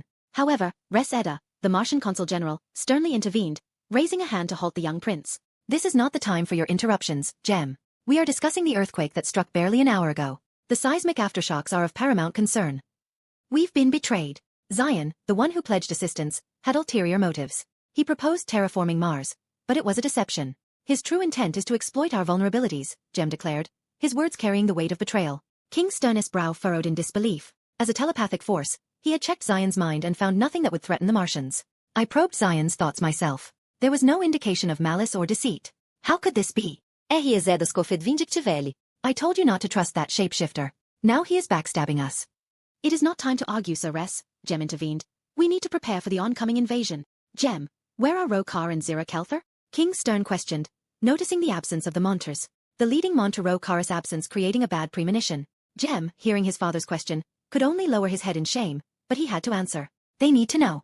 They helped me escape so I could inform you of his betrayal. Monters Rokar and Zira-Kelthar stopped Zion from capturing all of us and attacking us unnoticed. The Martians frowned, in their own biological way, at Jem's answer. They couldn't believe one of their best Monter couldn't stop the alien and had to resort to this. They could see how powerful the enemy could be. Yet King Stern was calm. He was a king, and they had already dealt with their own civil war before, and now they had to fight another war with an invader. He analyzed the situation. It was time to prepare for war, and he could use it to unite his people as one. Order John Johns to return. His home needs his service again, King Stern declared calmly. We will prepare for war. Jem, show us what you saw. Meeting his father's gaze, Jem obliged by opening his mind and revealing everything that transpired. Zion was calmly watching the transformation happen, a small smile on his lips. His gaze stale as he watched the Martian ground transform. The golden lines covered the whole marble city, drowning it in its ethereal glow. But the show was not yet done. The outer towers glowed with power as an otherworldly force took control. Jem moved next to Zion, his gaze never moving from the holograms displaying the changes. He could feel the planet turn, the very earth shaking, the tower trembling. His home would never be the same after this, and he was standing in its epicenter. Jem scrutinized the image, trying to comprehend the process, but his mind was shaken by the image. This hologram showed what was happening outside the walls of this crystal city, and the view shocked him to his core. The ground had turned pitch black, and the black was spreading like a plague. The rust-red sands of Mars were slowly turning into a pitch-black abyss, and the black plague extended its tendrils out, infecting the uninfected areas. The whole grounds around the city were turning black fast, with only the crystal city glowing golden. What is happening? Jem questioned, his voice shaky. The guards felt the worry in his voice, causing Monter Rokar to move forward to guard the prince, and his subordinate, Zira-Kelthar, followed closely. Their gazes collectively focused on the man of the subject. Zion turned to them at their question, his smile never leaving his lips, yet his eyes were cold. Zion's eyes focused on them, sending the chills of a predator's gaze. He smiled, his canines a bit more visible. A change, Prince Jem, a much-needed one for Martians. Zion lifted his free hand, pointing it at Jem. It's time for you to carry your burden. Zion projected his telekinesis around Jem, locking him in a suffocating bubble and pulled him closer. Jem was stunned, shocked at the force that held him. Jem tried to break free using his own telekinesis, but the force around him didn't even budge. The psychic field clutching him was stronger than anything he ever felt, even Rokar's, during training. Why are you doing this? Jem struggled with his words, his eyes focused on Zion. What met his gaze were eyes with no emotions behind. You will understand WH-. But before Zion could finish, a powerful force slammed into him, pushing him back. Zion stumbled back, his hold on Jem loosening, his other hand still stuck in the crystal cylinder. Zion steadied himself but felt his hold on Jem break. He didn't need to look to know the Monters had broken his hold. You have betrayed our trust, Rokar stated with a severe tone as he stepped forward. He protected Jem behind him. Zion didn't respond and slammed the full force of his psychic field on Rokar and used his other hand to attack Zor-El by transforming it into a tentacle. The monsters reacted swiftly in response by dodging the attack. Rokar rolled to the side, avoiding the attack and used his own to attack Zion's psyche, but was met with a mental wall. Undeterred, he quickly moved in. Rokar morphed into a rhino-looking creature and charged at Zion. Zor-El, who dodged Zion's tentacle attack, noticed Rokar's charge and assisted him by transforming into a giant and clutching Zion's hand down. Zion, now with no free arm to hold, watched as Rokar charged at him like a rhino with his horns pointed at him. He pushed Rokar with his telekinesis, but Rokar defended himself with ease while using the brute charge to his advantage. Rokar, unperturbed, slammed into Zion, bursting him like a bubble. Zion's flesh torn, his chest ripped, cleaved into by giant horns. Rokar halted his charge, sliding on the crystal floor, and turned back to the shredded Zion. He hummed to himself, feeling that something was afoot, and not to his surprise, the small pieces of Zion floated back to the crystal where his hand was still imprisoned. His other hand lifted Zor-El and slammed him on the hard, cold floor, loosening his grip, and joined the morphing rest. Rokar took a step back, worry growing in his heart. He turned to Zor-El, who struggled to stand, and Gem, who was observing everything with shock. Process complete. An electronic voice cleaved the tense atmosphere in the room, discharging the electrified air. The crystal column that held Zion's hand split in two, releasing his hand. A green hand with Omnitrix at its palm stood up, on its finger, and looked at them before jumping into the mesh. The morphing spear stopped. Like a youngling breaking out of the egg, the ball of morphed flesh burst forth as a massive hand ripped out. Preceding the hand, other limbs burst forth, bringing forth a monstrosity that Martians only saw in their nightmares. Its limbs were thick and covered in black scales, lifting it to near 30 feet in height. Its fingers adorned with sharp claws that seemed to cut the air itself. Its long tails with spikes adorning them. 2 bony wings grew from its spiky back, its tips containing fingers tips with their own sharp claws. Its massive front limbs slammed on the crystal floor as the beast opened its 3 mouths and let out a bestial roar. Roar! The 3-headed Hydra was looking at the tiny Martian snacks before it with a hunger similar to a predator. Martians, being psychic, felt the hunger of the beast before them, losing any conscience, and saw them as nothing but food. "We need to take him down and control the tower," Rokar said to Zor-El through their psychic link. Zor-El understood the implication. They needed to defeat the enemy before them. He was too strong to let roam, and they needed to control this tower to stop or reverse whatever this guy had done. Rokar analyzed the situation, scanning the body of the beast that sent chills down his spine. The mobility of this beast seemed low, but its many assets made up for the lack of it. Its long and flexible tail, 3 heads, and the wings that could act like another limb, all covered in spikes and scales. They all were deadly. "Stab at its side, electrocute him," Rokar instructed. "Use maximum output." Zor-El nodded in acknowledgement and pulled his electrostaff and morphed his body into an agile form. He lowered his center of gravity, his legs 3-segmented, like an insect, compressed. He was getting ready for a sudden dash to close the distance. Rokar, on the other hand, grew in size to combat the beast and grew an extra pair of hands. He grew to 15 feet, his limbs thick and strong, filled with muscles. He grabbed his electrostaff with his lower right hand while he got ready to charge. Gem, standing behind them, was shaking in fear. The beast's hunger was causing all his instincts to scream, "Run away." He could feel the death before him. It was unlike anything he ever felt as the Prince of Martians. This was true fear before a predator. For a flower to grow in a greenhouse, this was the first time meeting true terror. This was outside the castle walls, outside, in the wilderness with the unknown. And the true terror came knocking on his door and brought him to its cave. "Gem, pull yourself together," Rokar reprimanded Gem Jax. Gem snapped out of terror, stopping his collapsing mind. He looked at the monster, ready to fight this beast even in terror. Gem pulled himself together, to fight his fear, to face the adversary that threatened his home. "What are you all doing?" Chapter 37. Declaration. Kara found herself standing alone in the Crystal City, facing the wall with a mix of frustration. Her blue eyes scanned the reflection before her, revealing the unexpected and rather comical drawing Zion had adorned her face with. The ink markings of an eye patch, a British mustache, a star-shaped mole, and an unfamiliar kanji stared back at her. Attempts to erase them only unveiled the harsh reality. Zion had used a permanent marker. Fighting back the rising annoyance, Kara sighed, realizing that Zion's antics were escalating. Collecting herself, she turned away from the wall and observed the towering structure that dominated the city. The white exterior began to glow, intricate golden circuitry spreading across the city as the tower responded. "He's starting the process," she muttered, determined to address the situation. As Kara made her way toward the tower, the city trembled beneath her feet, and the winds shifted, carrying distant howls. The very essence of planet Mars seemed to be undergoing a transformation. Quickening her pace, Kara reached the tower within minutes. Passing through a grand Gothic gate and traversing pristine hallways, she ascended to the top floor. There she was met with a startling scene, a 3-headed Hydra, its scales black as night, facing off against 3 Martians, each with a distinct appearance. One bulky, one slim, and the other scared. They were on the verge of a clash when Kara intervened. "What are you all doing?" she demanded, her tone a mix of surprise and irritation. The men froze at her question.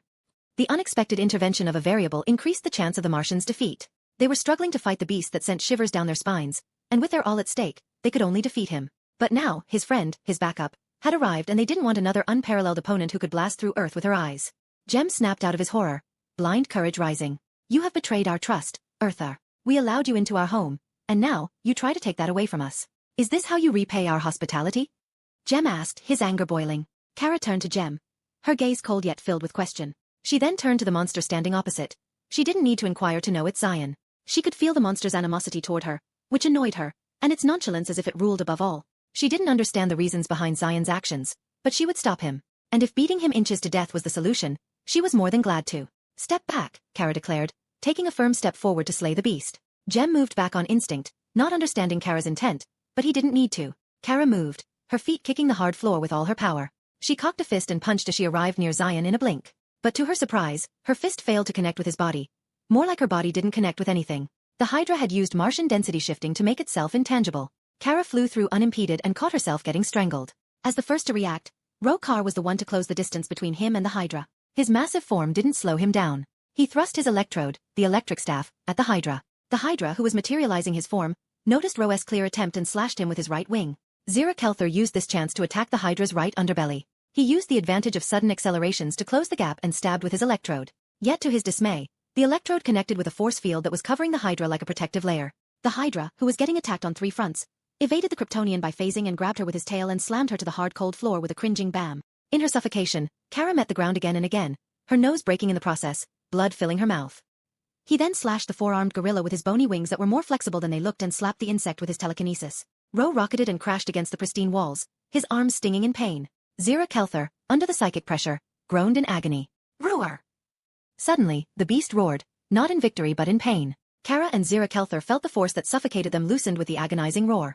Ro turned his attention to the one who hadn't fought, Jem, who was now stabbing the beast with an electrode. Ro brushed his pain and flew toward the beast, his muscles contracting with power. Ro punched the beast's head, with all his strength, slamming one of its heads to the floor while evading the 2 remaining heads that tried to rip him with their teeth. Hydra, angered, turned a third of its attention to the fly that bit him, using his wing to attack. Jem, the young Martian, noob to a fight, got bitch-slapped by the wing. Jem flew like a rocket and slammed on the walls, backing out for a moment. Kara, tearing out of the tail's grip, slapped the tails away as she wiped the blood on her nose.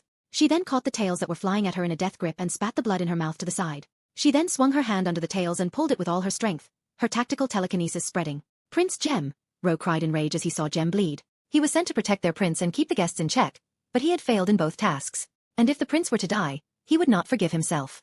Hydra, looking at the rage-filled Martian, roared in mockery. Ro error! Ro enraged, punched the Hydra, uppercutting its roaring head. The Hydra retaliated by slashing with his wings. Ro with swift movements avoided the attack, closing in to deliver another punch to the other head. But his hands were caught by telekinesis, and next he saw was the devouring abyss of Hydra's mouth, ready to lunge on him. The jaws snapped shut, inches away from Ro's face. Ro felt the certain death inches away. The Hydra, however, clawed at the ground as it felt itself being lifted, but its claw found no grip on the smooth, undamaged floor. Ah! Kara screamed as she pulled the Hydra's tails with all her power, lifting him. She had unknowingly saved Ro from certain death. She then twisted her body, swinging the massive Hydra over her head. Boom! With a deafening boom, the giant crashed to the ground, and Kara wasn't done with it as she lifted the Hydra again, ready to give it a fine beating of its life. The Hydra, having a slight concussion, used its decreasing awareness to strike at Kara. Its wings morphed into vines that shot toward Kara, trying to poke holes in her. Kara turned and kicked the veins away in a blur of motion.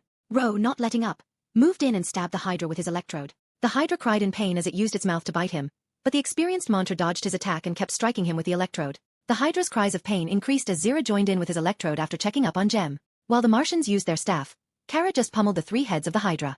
She hit 3 of them up, and when they came down, she hit them back up and repeated this process. After being battered by the trio, the Hydra started to decrease in size. Kara took a step back, noticing the Hydra was de-transforming. The Martians kept electrocuting the Hydra as it de-transformed. Finally, after a moment, the Hydra returned to the Martian form, laying face down.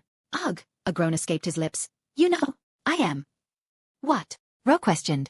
I am done, Morph repeated. Kara, feeling a bad premonition, moved forward and punched down. A shockwave exploded as the punch connected, making Morph groan. Stay down, Zion, Kara warned. Morph turned his body using the little bit of the remaining strength, only to get electrocuted but succeeded. He now laid facing up, looking at his high ceiling, his eyes focusing on something that existed beyond the perception. I wanted to end this the easy way, he muttered to no one specific. Zora, angered by his words, stabbed Morph. Stealing our home? No, Morph answered through gritted teeth. Ugh. Zora removed his electrode, stopping the electrocution. Morph took heavy breath, pain covering his body. You will be taken to the Martian Council and be judged for your action. Ro declared. I won't be, Morph replied. You will be judged for your insolence, Zira stated in anger as he got ready to electrocute Morph. Lightning, Zion muttered in a calm voice, and a buzz of electric charge. Some Martians had the gift of magic, and Zion, now the epitome of Martian physiology, also had magic. A yellow lightning, made of pure magic, descended on the trio in a blink. The Martians felt the intense heat and the burning electricity course through their bodies, while Kara, on the other hand, managed to avoid getting zapped. The now fried Martians fell to the ground, charred. The experienced Monter got handed, with magic. Zion, still feeling sore, turned his body to stand up. He used the taxing telekinesis to lift himself up. What are you dash? Freeze. Zion cast another spell, freezing Kara in mid-sentence. He twisted his limbs, his sore spots vanishing as Martian healing kicked in. He walked up to Jem, who was shocked at what happened. Morph pulled Jem to him with his telekinesis, his eyes meeting the young Martian prince. I want you to go inform your king, queen, and your council. I will bring war and be prepared to face it, Zion stated in an absolute chilling voice, making sure that the young prince would never forget. Now leave. He released the prince from his clutch. Run to save your race. Jem, understanding his task surprisingly quickly, got up and flew away, quickly vanishing through the door. He didn't look back, nor did he stop. He had to inform that Kingdom of the War was coming, and it was against one man. But Jem felt how wrong he was the minute he exited the Crystal City. The rusty grounds of Mars were nowhere. Only pitch-black ground with golden circuitry lines adorned the grounds as far as the eyes could see. When he crossed the darkened land, he saw golems rise from the darkened ground, bipedal beings with golden lines adorning them. They looked up with their circular eyes, sending chills down his spine. The war was coming, and they had an army of unknown to fight. Zion, back at the tower, looked at the charred bodies of the Martians that were slowly beginning to heal. He had not killed them. He touched the Omnitrix on his chest and spoke his command. Imprison them. A crystalline structure rose from the ground and covered the three and teleported them away. Start the extraction. With those words, the world rumbled into a new dawn. Rest your rage on me, and live your life free of your curse. Chapter 38. 38. Extraction. Mars rumbled to its core, tides of change clashing against the high walls of stability. The black surface rippled like water, oscillating like a wave that hid monsters in its depth. The monsters hidden were surfacing as the tide of change roared, as million tendrils with triclaws broke through the black ocean, extending to the heavens. From space, Mars now looked like a jellyfish with its million tendrils flowing smoothly in the weightless sea of void. They danced wildly as they flowed with the cosmic wind. The million tendrils covered the skies of Mars in an abyssal terror, its claws reaching to the stars as if to devour them. The tendrils, covered in golden circuitry, gleamed with power unknown, targeting the debris of the cosmos. The asteroids in the main asteroid belt between Mars and Jupiter were the targets of this terror. Even the moons of Mars were swallowed in their ascendance. The tendrils projected golden rays into the cosmos, lighting the void like a new sun. The sole solar system had a second star rising on the horizon. These rays soon reached their target, yet, instead of destruction, they captured their target, pulling them closer. The captured asteroids were swallowed by the tendrils for nutrients as they moved to their next target. The million tendrils cleaned the Sol system of asteroids in a matter of minutes, changing the whole solar system. After devouring the asteroids in the main belt, they shifted their target to Jupiter's rings and its moons. In the silence of the void, only the new jellyfish was excited. The observatory was drowned in silence. The astronomers who were observing Mars had their jaws dropped at the sight. If shown without any prior information, they would have taken it as a joke, but they had been watching it as it happened and they still couldn't believe their eyes. The screen displayed a half-red planet, the once Mars, and its other half now fully filled with tendrils that floated in the void. The tendrils glowed with divine light, illuminating the black void between planets. Mars, their sister planet, had changed into something unrecognizable. Now they had a giant jellyfish for a planet. Can they consider Mars a planet now? With its massive change, is it classified as an organism? Do they need to kick another planet out? The astronomers had many questions that they needed answers to, but they would have to wait for it. This is unprecedented, the senior astronomer voiced his awe. His junior resonated with his awe. They changed the whole planet. The senior rubbed his chin, his mind forming many theories. This proves that there are sentient life beyond our expectations out there in the infinite cosmos. We should carry out more investigations. You would have to wait for that, a familiar voice halted the senior's thoughts. The senior and his junior turned to their colleague, expectation visible on their faces. The Pentagon has been informed, and we are sharing the live feed with them. They are discussing what to do at the moment, the colleague answered. But what can they do? The senior commented. For someone or something of this caliber, do you think our weapons would work? Do you want us to just be sitting ducks? The colleague retorted. We could first try communication. This might be a false alarm, and we might end up in a war against a highly advanced species, the senior conveyed his reasoning. We can't do anything about that. It's all in the hands of the Pentagon. They would decide what to do with the information, the colleague shrugged. Ha, the senior sighed. What in God's name is going on? The spacious office of Lex Luthor, adorned with sleek modern decor, overlooks Metropolis through floor-to-ceiling windows. Luthor sat behind his imposing desk, engrossed in his work. His secretary approached him with steady steps. Sir, we were contacted by the military. They are asking you to contact them immediately, she informed, her words calm, showing no sign of haste. You might want to look at this before you decide. I think it's an urgent matter. Luther raised an eyebrow, her interest piqued. He tuned and gave his attention fully to his secretary. Lex leaned back in his chair as he watched his secretary place a tab displaying a video of a jellyfish. Luther, puzzled, looked at his secretary. That's Mars, sir. We are watching the live feed, she answered calmly. I checked with our satellite, and it's showing the same image. She then pressed the button on the table, prompting a larger screen to be revealed on the walls of the office. The screen rippled to life, displaying a similar image from a different perspective. Interesting, Luther stated with interest. What kind of scientific anomalies are happening on Mars? Sir, there is something else. The secretary swiped the screen of the tablet, turning to an image with two figures flying in space, one with a very familiar S on her chest while the other with an hourglass. It seems like the infection is spreading, and more of them are popping up, Luther stated as he turned to the screen. Connect with the Pentagon. Zion, standing in the only sanctuary on the other half of the planet, observed the extraction process with a calculated gaze. One of his screens showed the image of Saturn's moon Titan, but it was not of importance now. If you know. Mars was a relatively small planet compared to Earth, so it needed to be fed to fatten it up. Zion was also primarily targeting Callisto and Ganymede for their water and other minerals, mostly for water. With the new source of water added to the ecosystem, he didn't need to worry about cultivation in the future. He needed a food source. His attention then turned to the newborn mechmorphs roaming around, curiously observing the things that were happening. They were his new army, his force to win the war, and he would lead them to victory. He now owned half of Mars, and he would need his personal army to protect it, and protect it they will. He would need them to maintain this place for the new arrivals of many. Oops. Spoilers. Zion, with his army ready, turned to the other phases of his plan on Mars. He didn't come to a barren planet to just conquer. He was here to make preparations for the future. Zion touched his chest where the Omnitrix resided and gave his command. Start Phase 2. Activating Quantum Mineral Extractor. A mechanical voice answered from the Omnitrix as a black box in the deep depths of the city activated in silence. The space inside the box expanded to exceed the size of a continent before the space twisted, clacked, and distorted as multiple worlds formed in a singularity. The superposition of infinite worlds painting an abstract world. The QME utilized quantum superposition to extract minerals from other dimensions. By exploiting the principles of quantum superposition, allowing it to exist in multiple dimensions simultaneously, collect minerals, and return with them to our dimension. The QME was also powered by a fifth-generation atomic engine which uses singularity to extract pure energy, much more advanced than the one in Gotham. This engine could power up the whole solar system. This new atomic engine was the baby of singularity energy generator and atomic engine, with negated effects of massive gravity. Zion normally would not have been able to accomplish this on his own while depending on Earth's technological level. But Kryptonians were a highly advanced race, and the Sunstone was equipped with all that tech. Fully eliminating the would have been wasted time in production. But even with this, the atomic engine was still not powerful. He would normally have to build a Dyson sphere for energy, but for now the energy output was enough. Quantum Mineral Extractor activated successfully. Production yield 100%. A relief washed over Zion as he heard the notification. His tensed heart relaxed. He was a tiny bit worried that all of this might explode on his face. He didn't want to lose a planet in the solar system and confront a rage-filled Martian manhunter. He could now begin his future plans now that the materials are being mined across the dimensions. He wouldn't have to worry about rare materials running out, especially 9th and 10th metals. He could build weapons for his whole army and begin his war. Extraction progress 56%. At the message, Zion turned to the screen where 1,000 tendrils were crawling across two massive celestial bodies. Callisto with its icy surface covered with craters was being slowly dissected by the 1,000 tendrils. Its ice melted, its oceans drained, its earth clawed. The once brilliant moon of Jupiter was now food to be devoured. And it wasn't the only one. Jupiter's moon Ganymede was also being devoured by the other tendrils, its ecosystem dissected and eaten as nutrients. The protector of Earth, Jupiter, now lacked 2 moons. But it won't matter as Zion had something in mind for Jupiter too, but that was for another time. Are the guns ready? Zion questioned the interface. Affirmative. Good, Zion nodded, his gaze turning to veil the horizon. Arm the mechmorphs, we march in 24 hours. Let's give the Martians time to prepare, and then we crush them.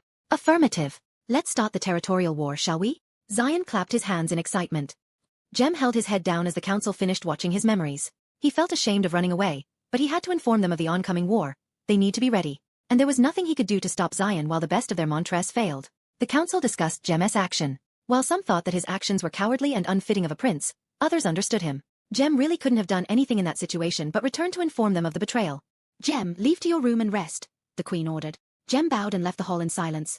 His head held lower in shame. Is Johns been informed? The king asked his general. We have sent the order through our communication link, and we have yet to receive a reply, the general answered. Jem, after leaving the hall, turned from the way to his room and left for a secluded space where he could meet the woman he loved. He exited the palace and took the tunnels to the sacred river. He sat near the river, admiring its beauty that calmed his mind. The bright light illuminated the cavern rocks, bringing light to the dark cave. He sat there, thinking back to the conversations he had with Zion, how friendly he was. The Earther never had a thought of betraying them, but he also knew that Martians could hide their thoughts very well. Jem, a worried female voice called him. Syra. Jem turned to the female Martian. Why are you sad? I could feel your sorrow through our link, Syra took Jem's hand and rested her head on his. What troubles you so much? I have let the Martians down, Jem answered. I should have been stronger. If I was, I would have been able to stop this war. Wah? Syra questioned, shocked at the revelation. Yes, Jem answered as he opened his mind to her, revealing his secrets. But as he let her in, Zion's words flashed past. Zion had talked with him for an extended amount, sharing his view on relationships. If you truly love her, don't care for the world, and if it stands in your way, burn it to the ground. Chapter 39. Discussing Mars. The hum of the city outside Middleton set the backdrop as John Jones, the Martian manhunter, returned to his modest apartment from his daily job. He closed the door behind him, and with a casual gesture, his humanoid form shifted seamlessly into his true Martian state. The green-skinned, red-eyed alien moved with an otherworldly grace, navigating his living space as if it were an extension of himself. John hung his outer coat on the hanger, his mind momentarily at ease. The day had been long, and the mundane act of returning home was a welcome respite from the responsibilities that came with being his kind on Earth. As he approached the fridge, the beacon of comfort awaited him, a pack of Oreos. John indulged in this earthly delight, savoring the familiar taste that connected him to the human side of his identity and his Martian addiction. Suddenly, his hands froze. His ears twitched, metaphorical, as a low hum entered his ear. The inaudible frequency that only Martians could hear filled the room. John placed the Oreo in his mouth and walked to his drawer. The Martian pressed his hands to the floor, phasing through and unlocked the hidden compartment. With the lock released, he pulled the wooden cover away and gazed at the hidden device. A dark green oval device floated to his hand at his will. It was the transceiver he brought to Earth when he left Mars. This was his only means of communication with his home planet, and it's been years since he had been contacted. John activated the device in trepidation, as the frequency of the hum meant it was an urgent message, and he needed to respond immediately. John activated the device, and a low buzz filled his room. The device was way out of its time. Monter John Johns, you are to report to duty immediately by the order of the king. Your home needs your service. We are at war with an invader from Earth. The voice cut off after giving him the order. The news shocked John, images of Mraz civil war flashing before his eyes. Death, suffering and sacrifices made to end that war were tremendous, and the hard-earned peace was broken now. He felt his mind shake, but he pulled himself back together. A bit of shell shock won't stop him from protecting his people. John stood up and walked to his window, gazing at the starry sky with a million specks of fireflies gleaming in the sky. The image of his home emerged in his mind. The red sandy earth, dark caverns, the mythical sacred river. All of it was the beauty that his planet beheld within. John activated the device and sent his reply, Monter John Johns reporting to duty. He placed the transceiver in his pocket and pulled out another that looked like a bat. It was the device that Batman had given to him after their alliance. He pressed the button to alert Batman and moved out of his apartment to meet with him. Batcave. In the dimly lit Batcave, Batman sat in the glow of the supercomputer. His gaze lingered on the screen, and the absurdity of it all baffled him. He was looking at the picture that shocked all the leading minds in his company. The division set to monitor deep space got news of Mars anomaly from the official observatory. The astronomers had used the billion-dollar satellite equipped with advanced deep space scanners and got a high-resolution image of Mars. And he was presented with a jellyfish. Mars, the barren sister planet, now had tendrils that sprouted from its dark side. Half of the planet had turned dark, and it was growing tendrils. The most absurd thing was what these tendrils did. These glowing tendrils captured the asteroids and ate them. They then moved from the asteroids and targeted the moons of Saturn, Callisto, and Ganymede. The tendrils pulled the massive moons out of orbit without affecting much of Saturn's orbit or the other moons. But this event had changed the solar system forever. The anomaly that would happen due to the changes in the celestial bodies would be astronomical in the far future. The astronomers were more baffled by how this was happening, with most of them pointing at a more advanced race. But Batman felt like he knew the person responsible. What is this? Are you trying therapy? Robin asked as he walked past. But the jellyfish looks weird. Batman, without turning his gaze, answered, It's Mars. Robin paused and lowered the towel he was using to wipe his sweat. Huh. This is a live feed from our satellite, Batman elaborated. He didn't need to turn to know that his son had a stupid, dumbfounded expression. Mars was altered, and now it's feeding on Callisto and Ganymede. What? Robin shouted in shock. How is this even possible? Robin scrutinized the image, trying to find any evidence of its falsehood, but if Batman says it's Mars, it should be Mars. He couldn't believe how a planet could change like this. Who could do this? Are we finally in contact with aliens? Zion left to Mars to terraform it. Batman shared the information he had gotten from Superman. That doesn't X-. Robin paused as he remembered what kind of person Zion was. He also remembered the talk they had with him and his worldview. From his analysis, Zion had a mad scientist syndrome, but how did he even do this? Zion got his hand on Kryptonian technology, Batman answered. Superman. Yes, Superman helped Zion so he could terraform Mars, Batman elaborated. And he left Mars a week ago. No wonder, Robin replied. The duo stood in silence, watching Mars, but the silence was cut by a beeping noise from the Batcomputer. Batman immediately got up from his seat and rushed to the Batmobile. Metropolis. Superman in his iconic red and blue suit looked into the voice of space with a scrutinizing gaze, skepticism visible in his face. He couldn't believe his eyes as he watched a planet jellyfish eat a moon. He had set his fortress to inform him of any and all changes on Mars, in case his help was needed. And when he returned today, He was alerted to Mars' change that left him doubting his ears. He checked on Mars' condition with his own eyes, his zoom vision helping his endeavor. Yet, he could only doubt his eyes. With more scrutiny, he noticed that the asteroids around the solar system had vanished. Even Jupiter's rings had thinned. He didn't know what Zion was doing. Zion was supposed to terraform Mars, but now the planet is alive. Did he really create a sentient planet? Superman mused, I hope Kara keeps him in line. Superman's contemplation was interrupted by a beeping sound that came from his belt. He pulled out a bat-shaped transceiver from the hidden compartment. Trouble in Mars. Come to our discussed location. Superman pocketed the transceiver and flew out of the fortress. Arrow Cave. Green Arrow looked utterly baffled at the picture presented to him. After his talk with Batman about an invasion, he had used his company's satellites to observe the other space, expecting an alien invasion. He did not doubt the existence of aliens after confirming that Superman was one. But the picture of Mars before him baffled him to no end. What the hell? Arrow questioned his eyes. Washington D.C. After a long and arduous discussion, and Lex Luthor's intervention, the Pentagon decided to send their elite troop to Mars to check the situation. With money and influence, Luthor easily swayed the council and got in on the mission. Lex Luthor would be providing his advanced space shuttle to take the troop to Mars, and of course, Luthor will be accompanying them with his team. The team would consist of Wonder Woman, Colonel Trevor with his own team, and Luthor with his own team. We are leaving to another planet? Diana asked Trevor, a childish curiosity visible in her voice. Trevor just smiled and shook his head. We are going to investigate the abnormality of Mars. We will move to LexCorp base before we leave. It is estimated to take 3 months. Isn't it a bit slow? Diana questioned. We can't do anything about it unless you have some Amazonian magic to take us there faster. Trevor joked to lighten the tension. I don't know of such arcane magic, Diana replied truthfully, but I hope whatever it is, gives me a good fight. Diana raised her sword valiantly. The other troop members just chuckled to themselves. Trevor pushed the sword away from him.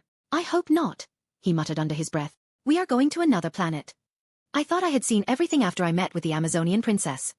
Another planet. I hope this is not a xenomorph. Dude, chill. I am going to have nightmares. What is this creature you are talking about? Diana joined in on the conversation. The soldiers turned to Diana in shock, their fearful expressions visible.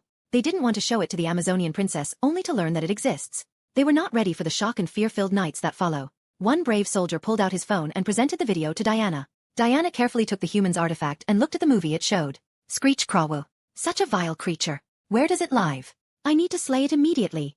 Diana turned to the soldiers with a serious expression. The soldiers collectively breathed a sigh of relief at Diana's answer. They were happy that it didn't exist. Trevor, not amused by the situation, took the phone from Diana's hand and answered her question. It doesn't exist, Diana. Trevor threw the phone back to the soldiers. They are fiction. They don't exist. But I saw it in the artifact, Diana argued. It is like an illusion. It doesn't exist, Trevor elaborated and gave the soldiers a hard look. Diana, go pack your things. We are leaving in 10 minutes. Trevor barked the order. Yes, sir. Gotham. After alerting Batman, Martian Manhunter quickly took off to Gotham. He arrived at Gotham Harbor covered in darkness. His form human with a black coat blending him with the darkness.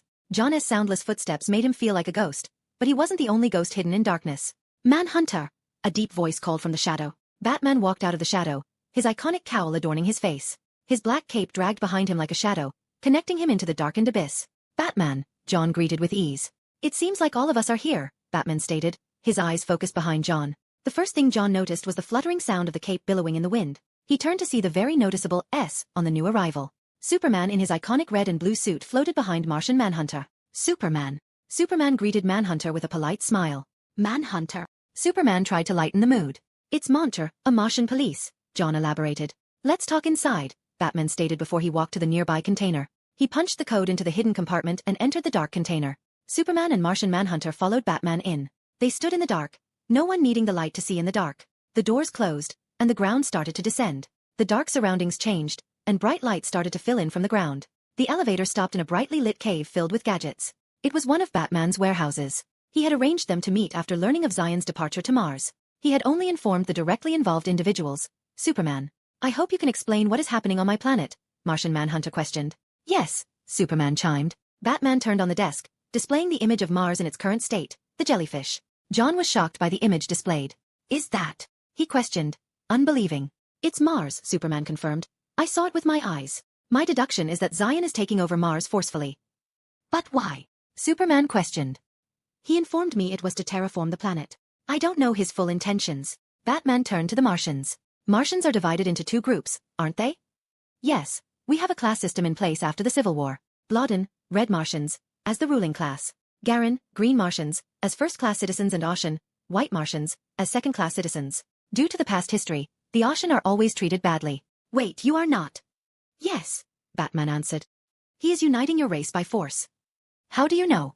Superman questioned Batman. Instead of answering the question, Batman pulled an audio file. I don't like working under anyone, and I really am not suited for any kind of management. Moreover, it is a waste of time that could be used elsewhere. And I don't like humans and their war and territorial conflicts over a small piece of land they can't even take care of. What would happen if I give them my tech? What do you think will Man needs something bigger than them to be better. They need to face extinction to grow as a species.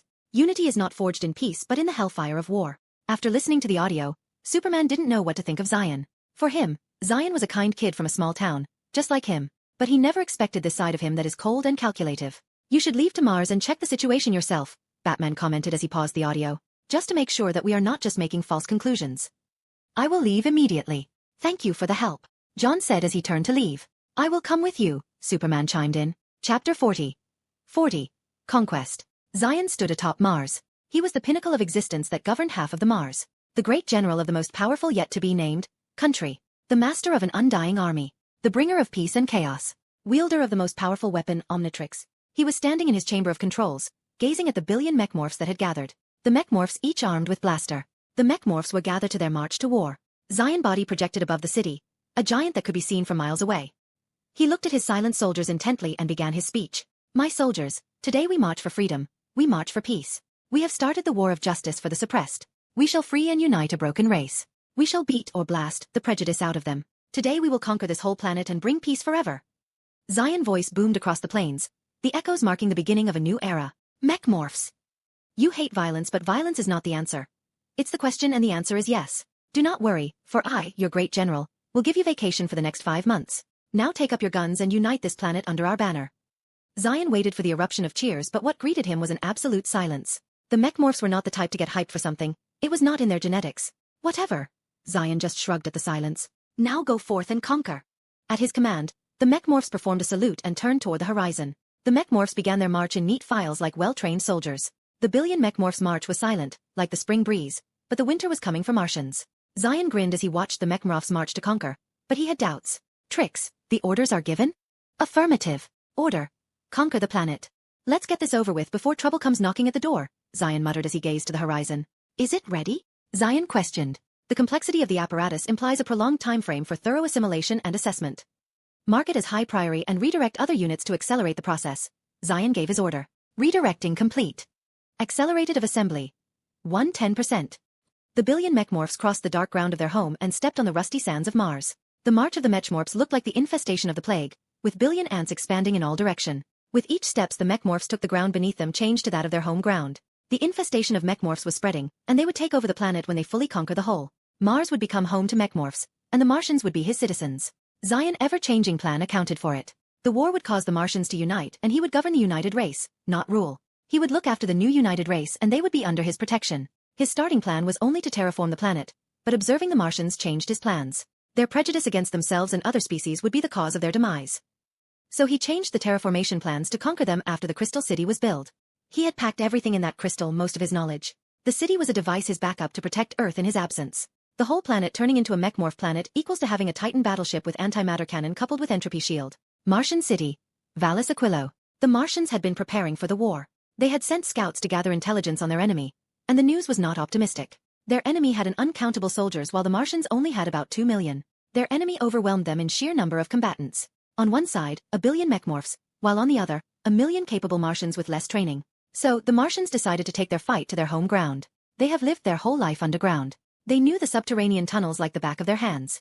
They would also have more advantage within the tight space where the advantage of high number plummets. The Martians were now waiting in the cities that would be first attacked. They had already evacuated the citizens to the capital. The enemy was attacking in all direction and in all their outer cities. The elite team was sent to each of the city to lay siege. They would attack the mechmorphs and retreat. They would try to reduce the number of their enemy while gaining much insight about the enemies as possible. Voratellan, the commander of operation in Vallis Aquilo, barked orders at his soldiers. His team consisted of 20 green Martians, Garin, and 30 white Martians, Oshin. Of course, the white Martians were not here of their own will. They were the second-class citizens and were drafted to be used in this war. They couldn't even retaliate against the Garins as the 20 were well-trained officers. They were also armed with weapons that Martians had forgotten since the old Civil War. The Oshin were pushed to the front lines, while the Garins stayed behind. A sudden ping on the commander's intercom alerted the Martians of the enemy's arrival. They were in the underground tunnels. They would soon be in the city. The Martians hid behind the building, masking their presence to surprise their enemy. The Martians waited with their guns pointed at the dark tunnels, while hidden in buildings. The atmosphere tensed as a slight golden glow appeared at the end of the tunnel. The Martians gripped their blaster, their nerves tugging in stress. Slowly, the glow approached. Martians waited with their breaths grasped, their muscle tensed. They could also feel the nervousness of their comrades through the psychic link. The commander waited for the enemy to near before he ordered though their link. Fire! The Martians pulled the trigger and shot out energy blasts without mercy. They were at war and they couldn't care about the other party's mortality. Hundreds of energy blasts filled the tunnels, leaving no room for mechmorphs to dodge. The mechmorphs, not minding one bit, walked forward as multiple holes appeared in their body. Their body regenerated as nanites replaced the old ones. The healing ability of the mechmorphs came to use here as they marched forward in wildfire without a care. The Martians kept shooting, trying to take down many enemies as possible. But their efforts were just wasted. The mechmorphs crossed the tunnel and arrived at the opening. The Martians retreated as the mechmorphs flooded the empty city. They, mechmorphs, now had the Martians in sight and lifted their hand blaster. They had absorbed the blaster Zion gave them and upgraded them with their own nanites. The blaster glowed with golden energy. The commander, sensing danger, dodged to the side. An energy blast brisked past him and collided with the building behind him. The blast didn't break through, but covered the whole building before it disintegrated into a glowing golden cube. Zor-El felt a chill as he saw the whole building turn into a tiny cube that he could hold in his palm. He didn't want to know what would happen if it had hit him. He quickly ordered his men to take cover, including the Martian. The Martians quickly used the building to take cover while firing back in retaliation. But mechmorphs didn't care and rained hellfire on the Martians. The hundreds of mechmorphs filling the cavern raised their blaster in unison and fired the dehydration ray, Megamind. The golden energy filled the site for a moment before they collided with everything. The building, homes, signs, plants, some Martians. The energy enveloped them and turned them into a cube. The other Martians could only watch in horror as their comrades turned to small cubes. Everyone retreat. We will proceed with Plan B, the commander gave his orders. The Martians pulled back, using the remaining buildings and their high reflexes to avoid getting cubed. Cubed. But not all of them were fortunate enough to escape. One of the untrained Martian was using a big chunk of signboard to protect himself as he retreated. He was filled with panic and was doing everything to stay alive. The Martian weaved between high building to avoid getting cubed. The mechmorphs clearly didn't miss the flying chunk, and concentrated their fire. The concentrated fire cubed all the building around the Martian, cornering him in midair with nowhere to escape or hide. Finally, only the big sign was his only defense. The mechmorphs cubed the signboard, plunging the Martian in dread as he watched the golden light approach and his death knock on his door. He froze, unable to move in sheer fear. While he was praying to God for the death to be painless, a force caught him by the leg and threw him to the tunnel. Zor-El had used his telekinesis to help the Martian. With his density shifting, he was phasing through the blast like his well-trained subordinates. They used their telekinesis to cannon mechmorphs in hope to slow them down. They destroyed building with their strength and rained it on their enemies, slowing the mechmorphs' march and successfully retreated into the tunnel. Zor-El looked at his subordinates. He had lost 30 of them in this attack. Only 2 Martian remained in the total 30. Retreat! He ordered as them to move while hiding next to the tunnel's mouth. Thank you, sir. The Martian who was saved thanked him while the others retreated with the other Garen. Zor-El didn't reply as he focused on the mechmorphs marching. He waited until the mechmorphs filled the city before bringing out a remote and detonating the explosive they had set. The explosions rung in the closed cave, raining down boulders on the unexpected mechmorphs. The whole cave collapsed on mechmorphs' head, squashing them like bugs. Zor-El watched in trepidation as they lost a city in this war. He knew that this war would be hard fought, but he wasn't expecting this much collateral damage. More like he didn't want to think. He then retreated as the boulders blocked the tunnel's entrance, sealing the mechmorphs inside. He rushed through the tunnels, catching up with the retreating team. The mood of the team was down and they finally realized they were in war. Zor-El approached them, gave them an encouragement pat. Let's go, we still have a war to fight. He led the team forward through the intricate tunnels. But he froze as he arrived at an intersection. The other Martians came to a halt, their eyes widening in shock and fear. If they had hair, it would have stood on end.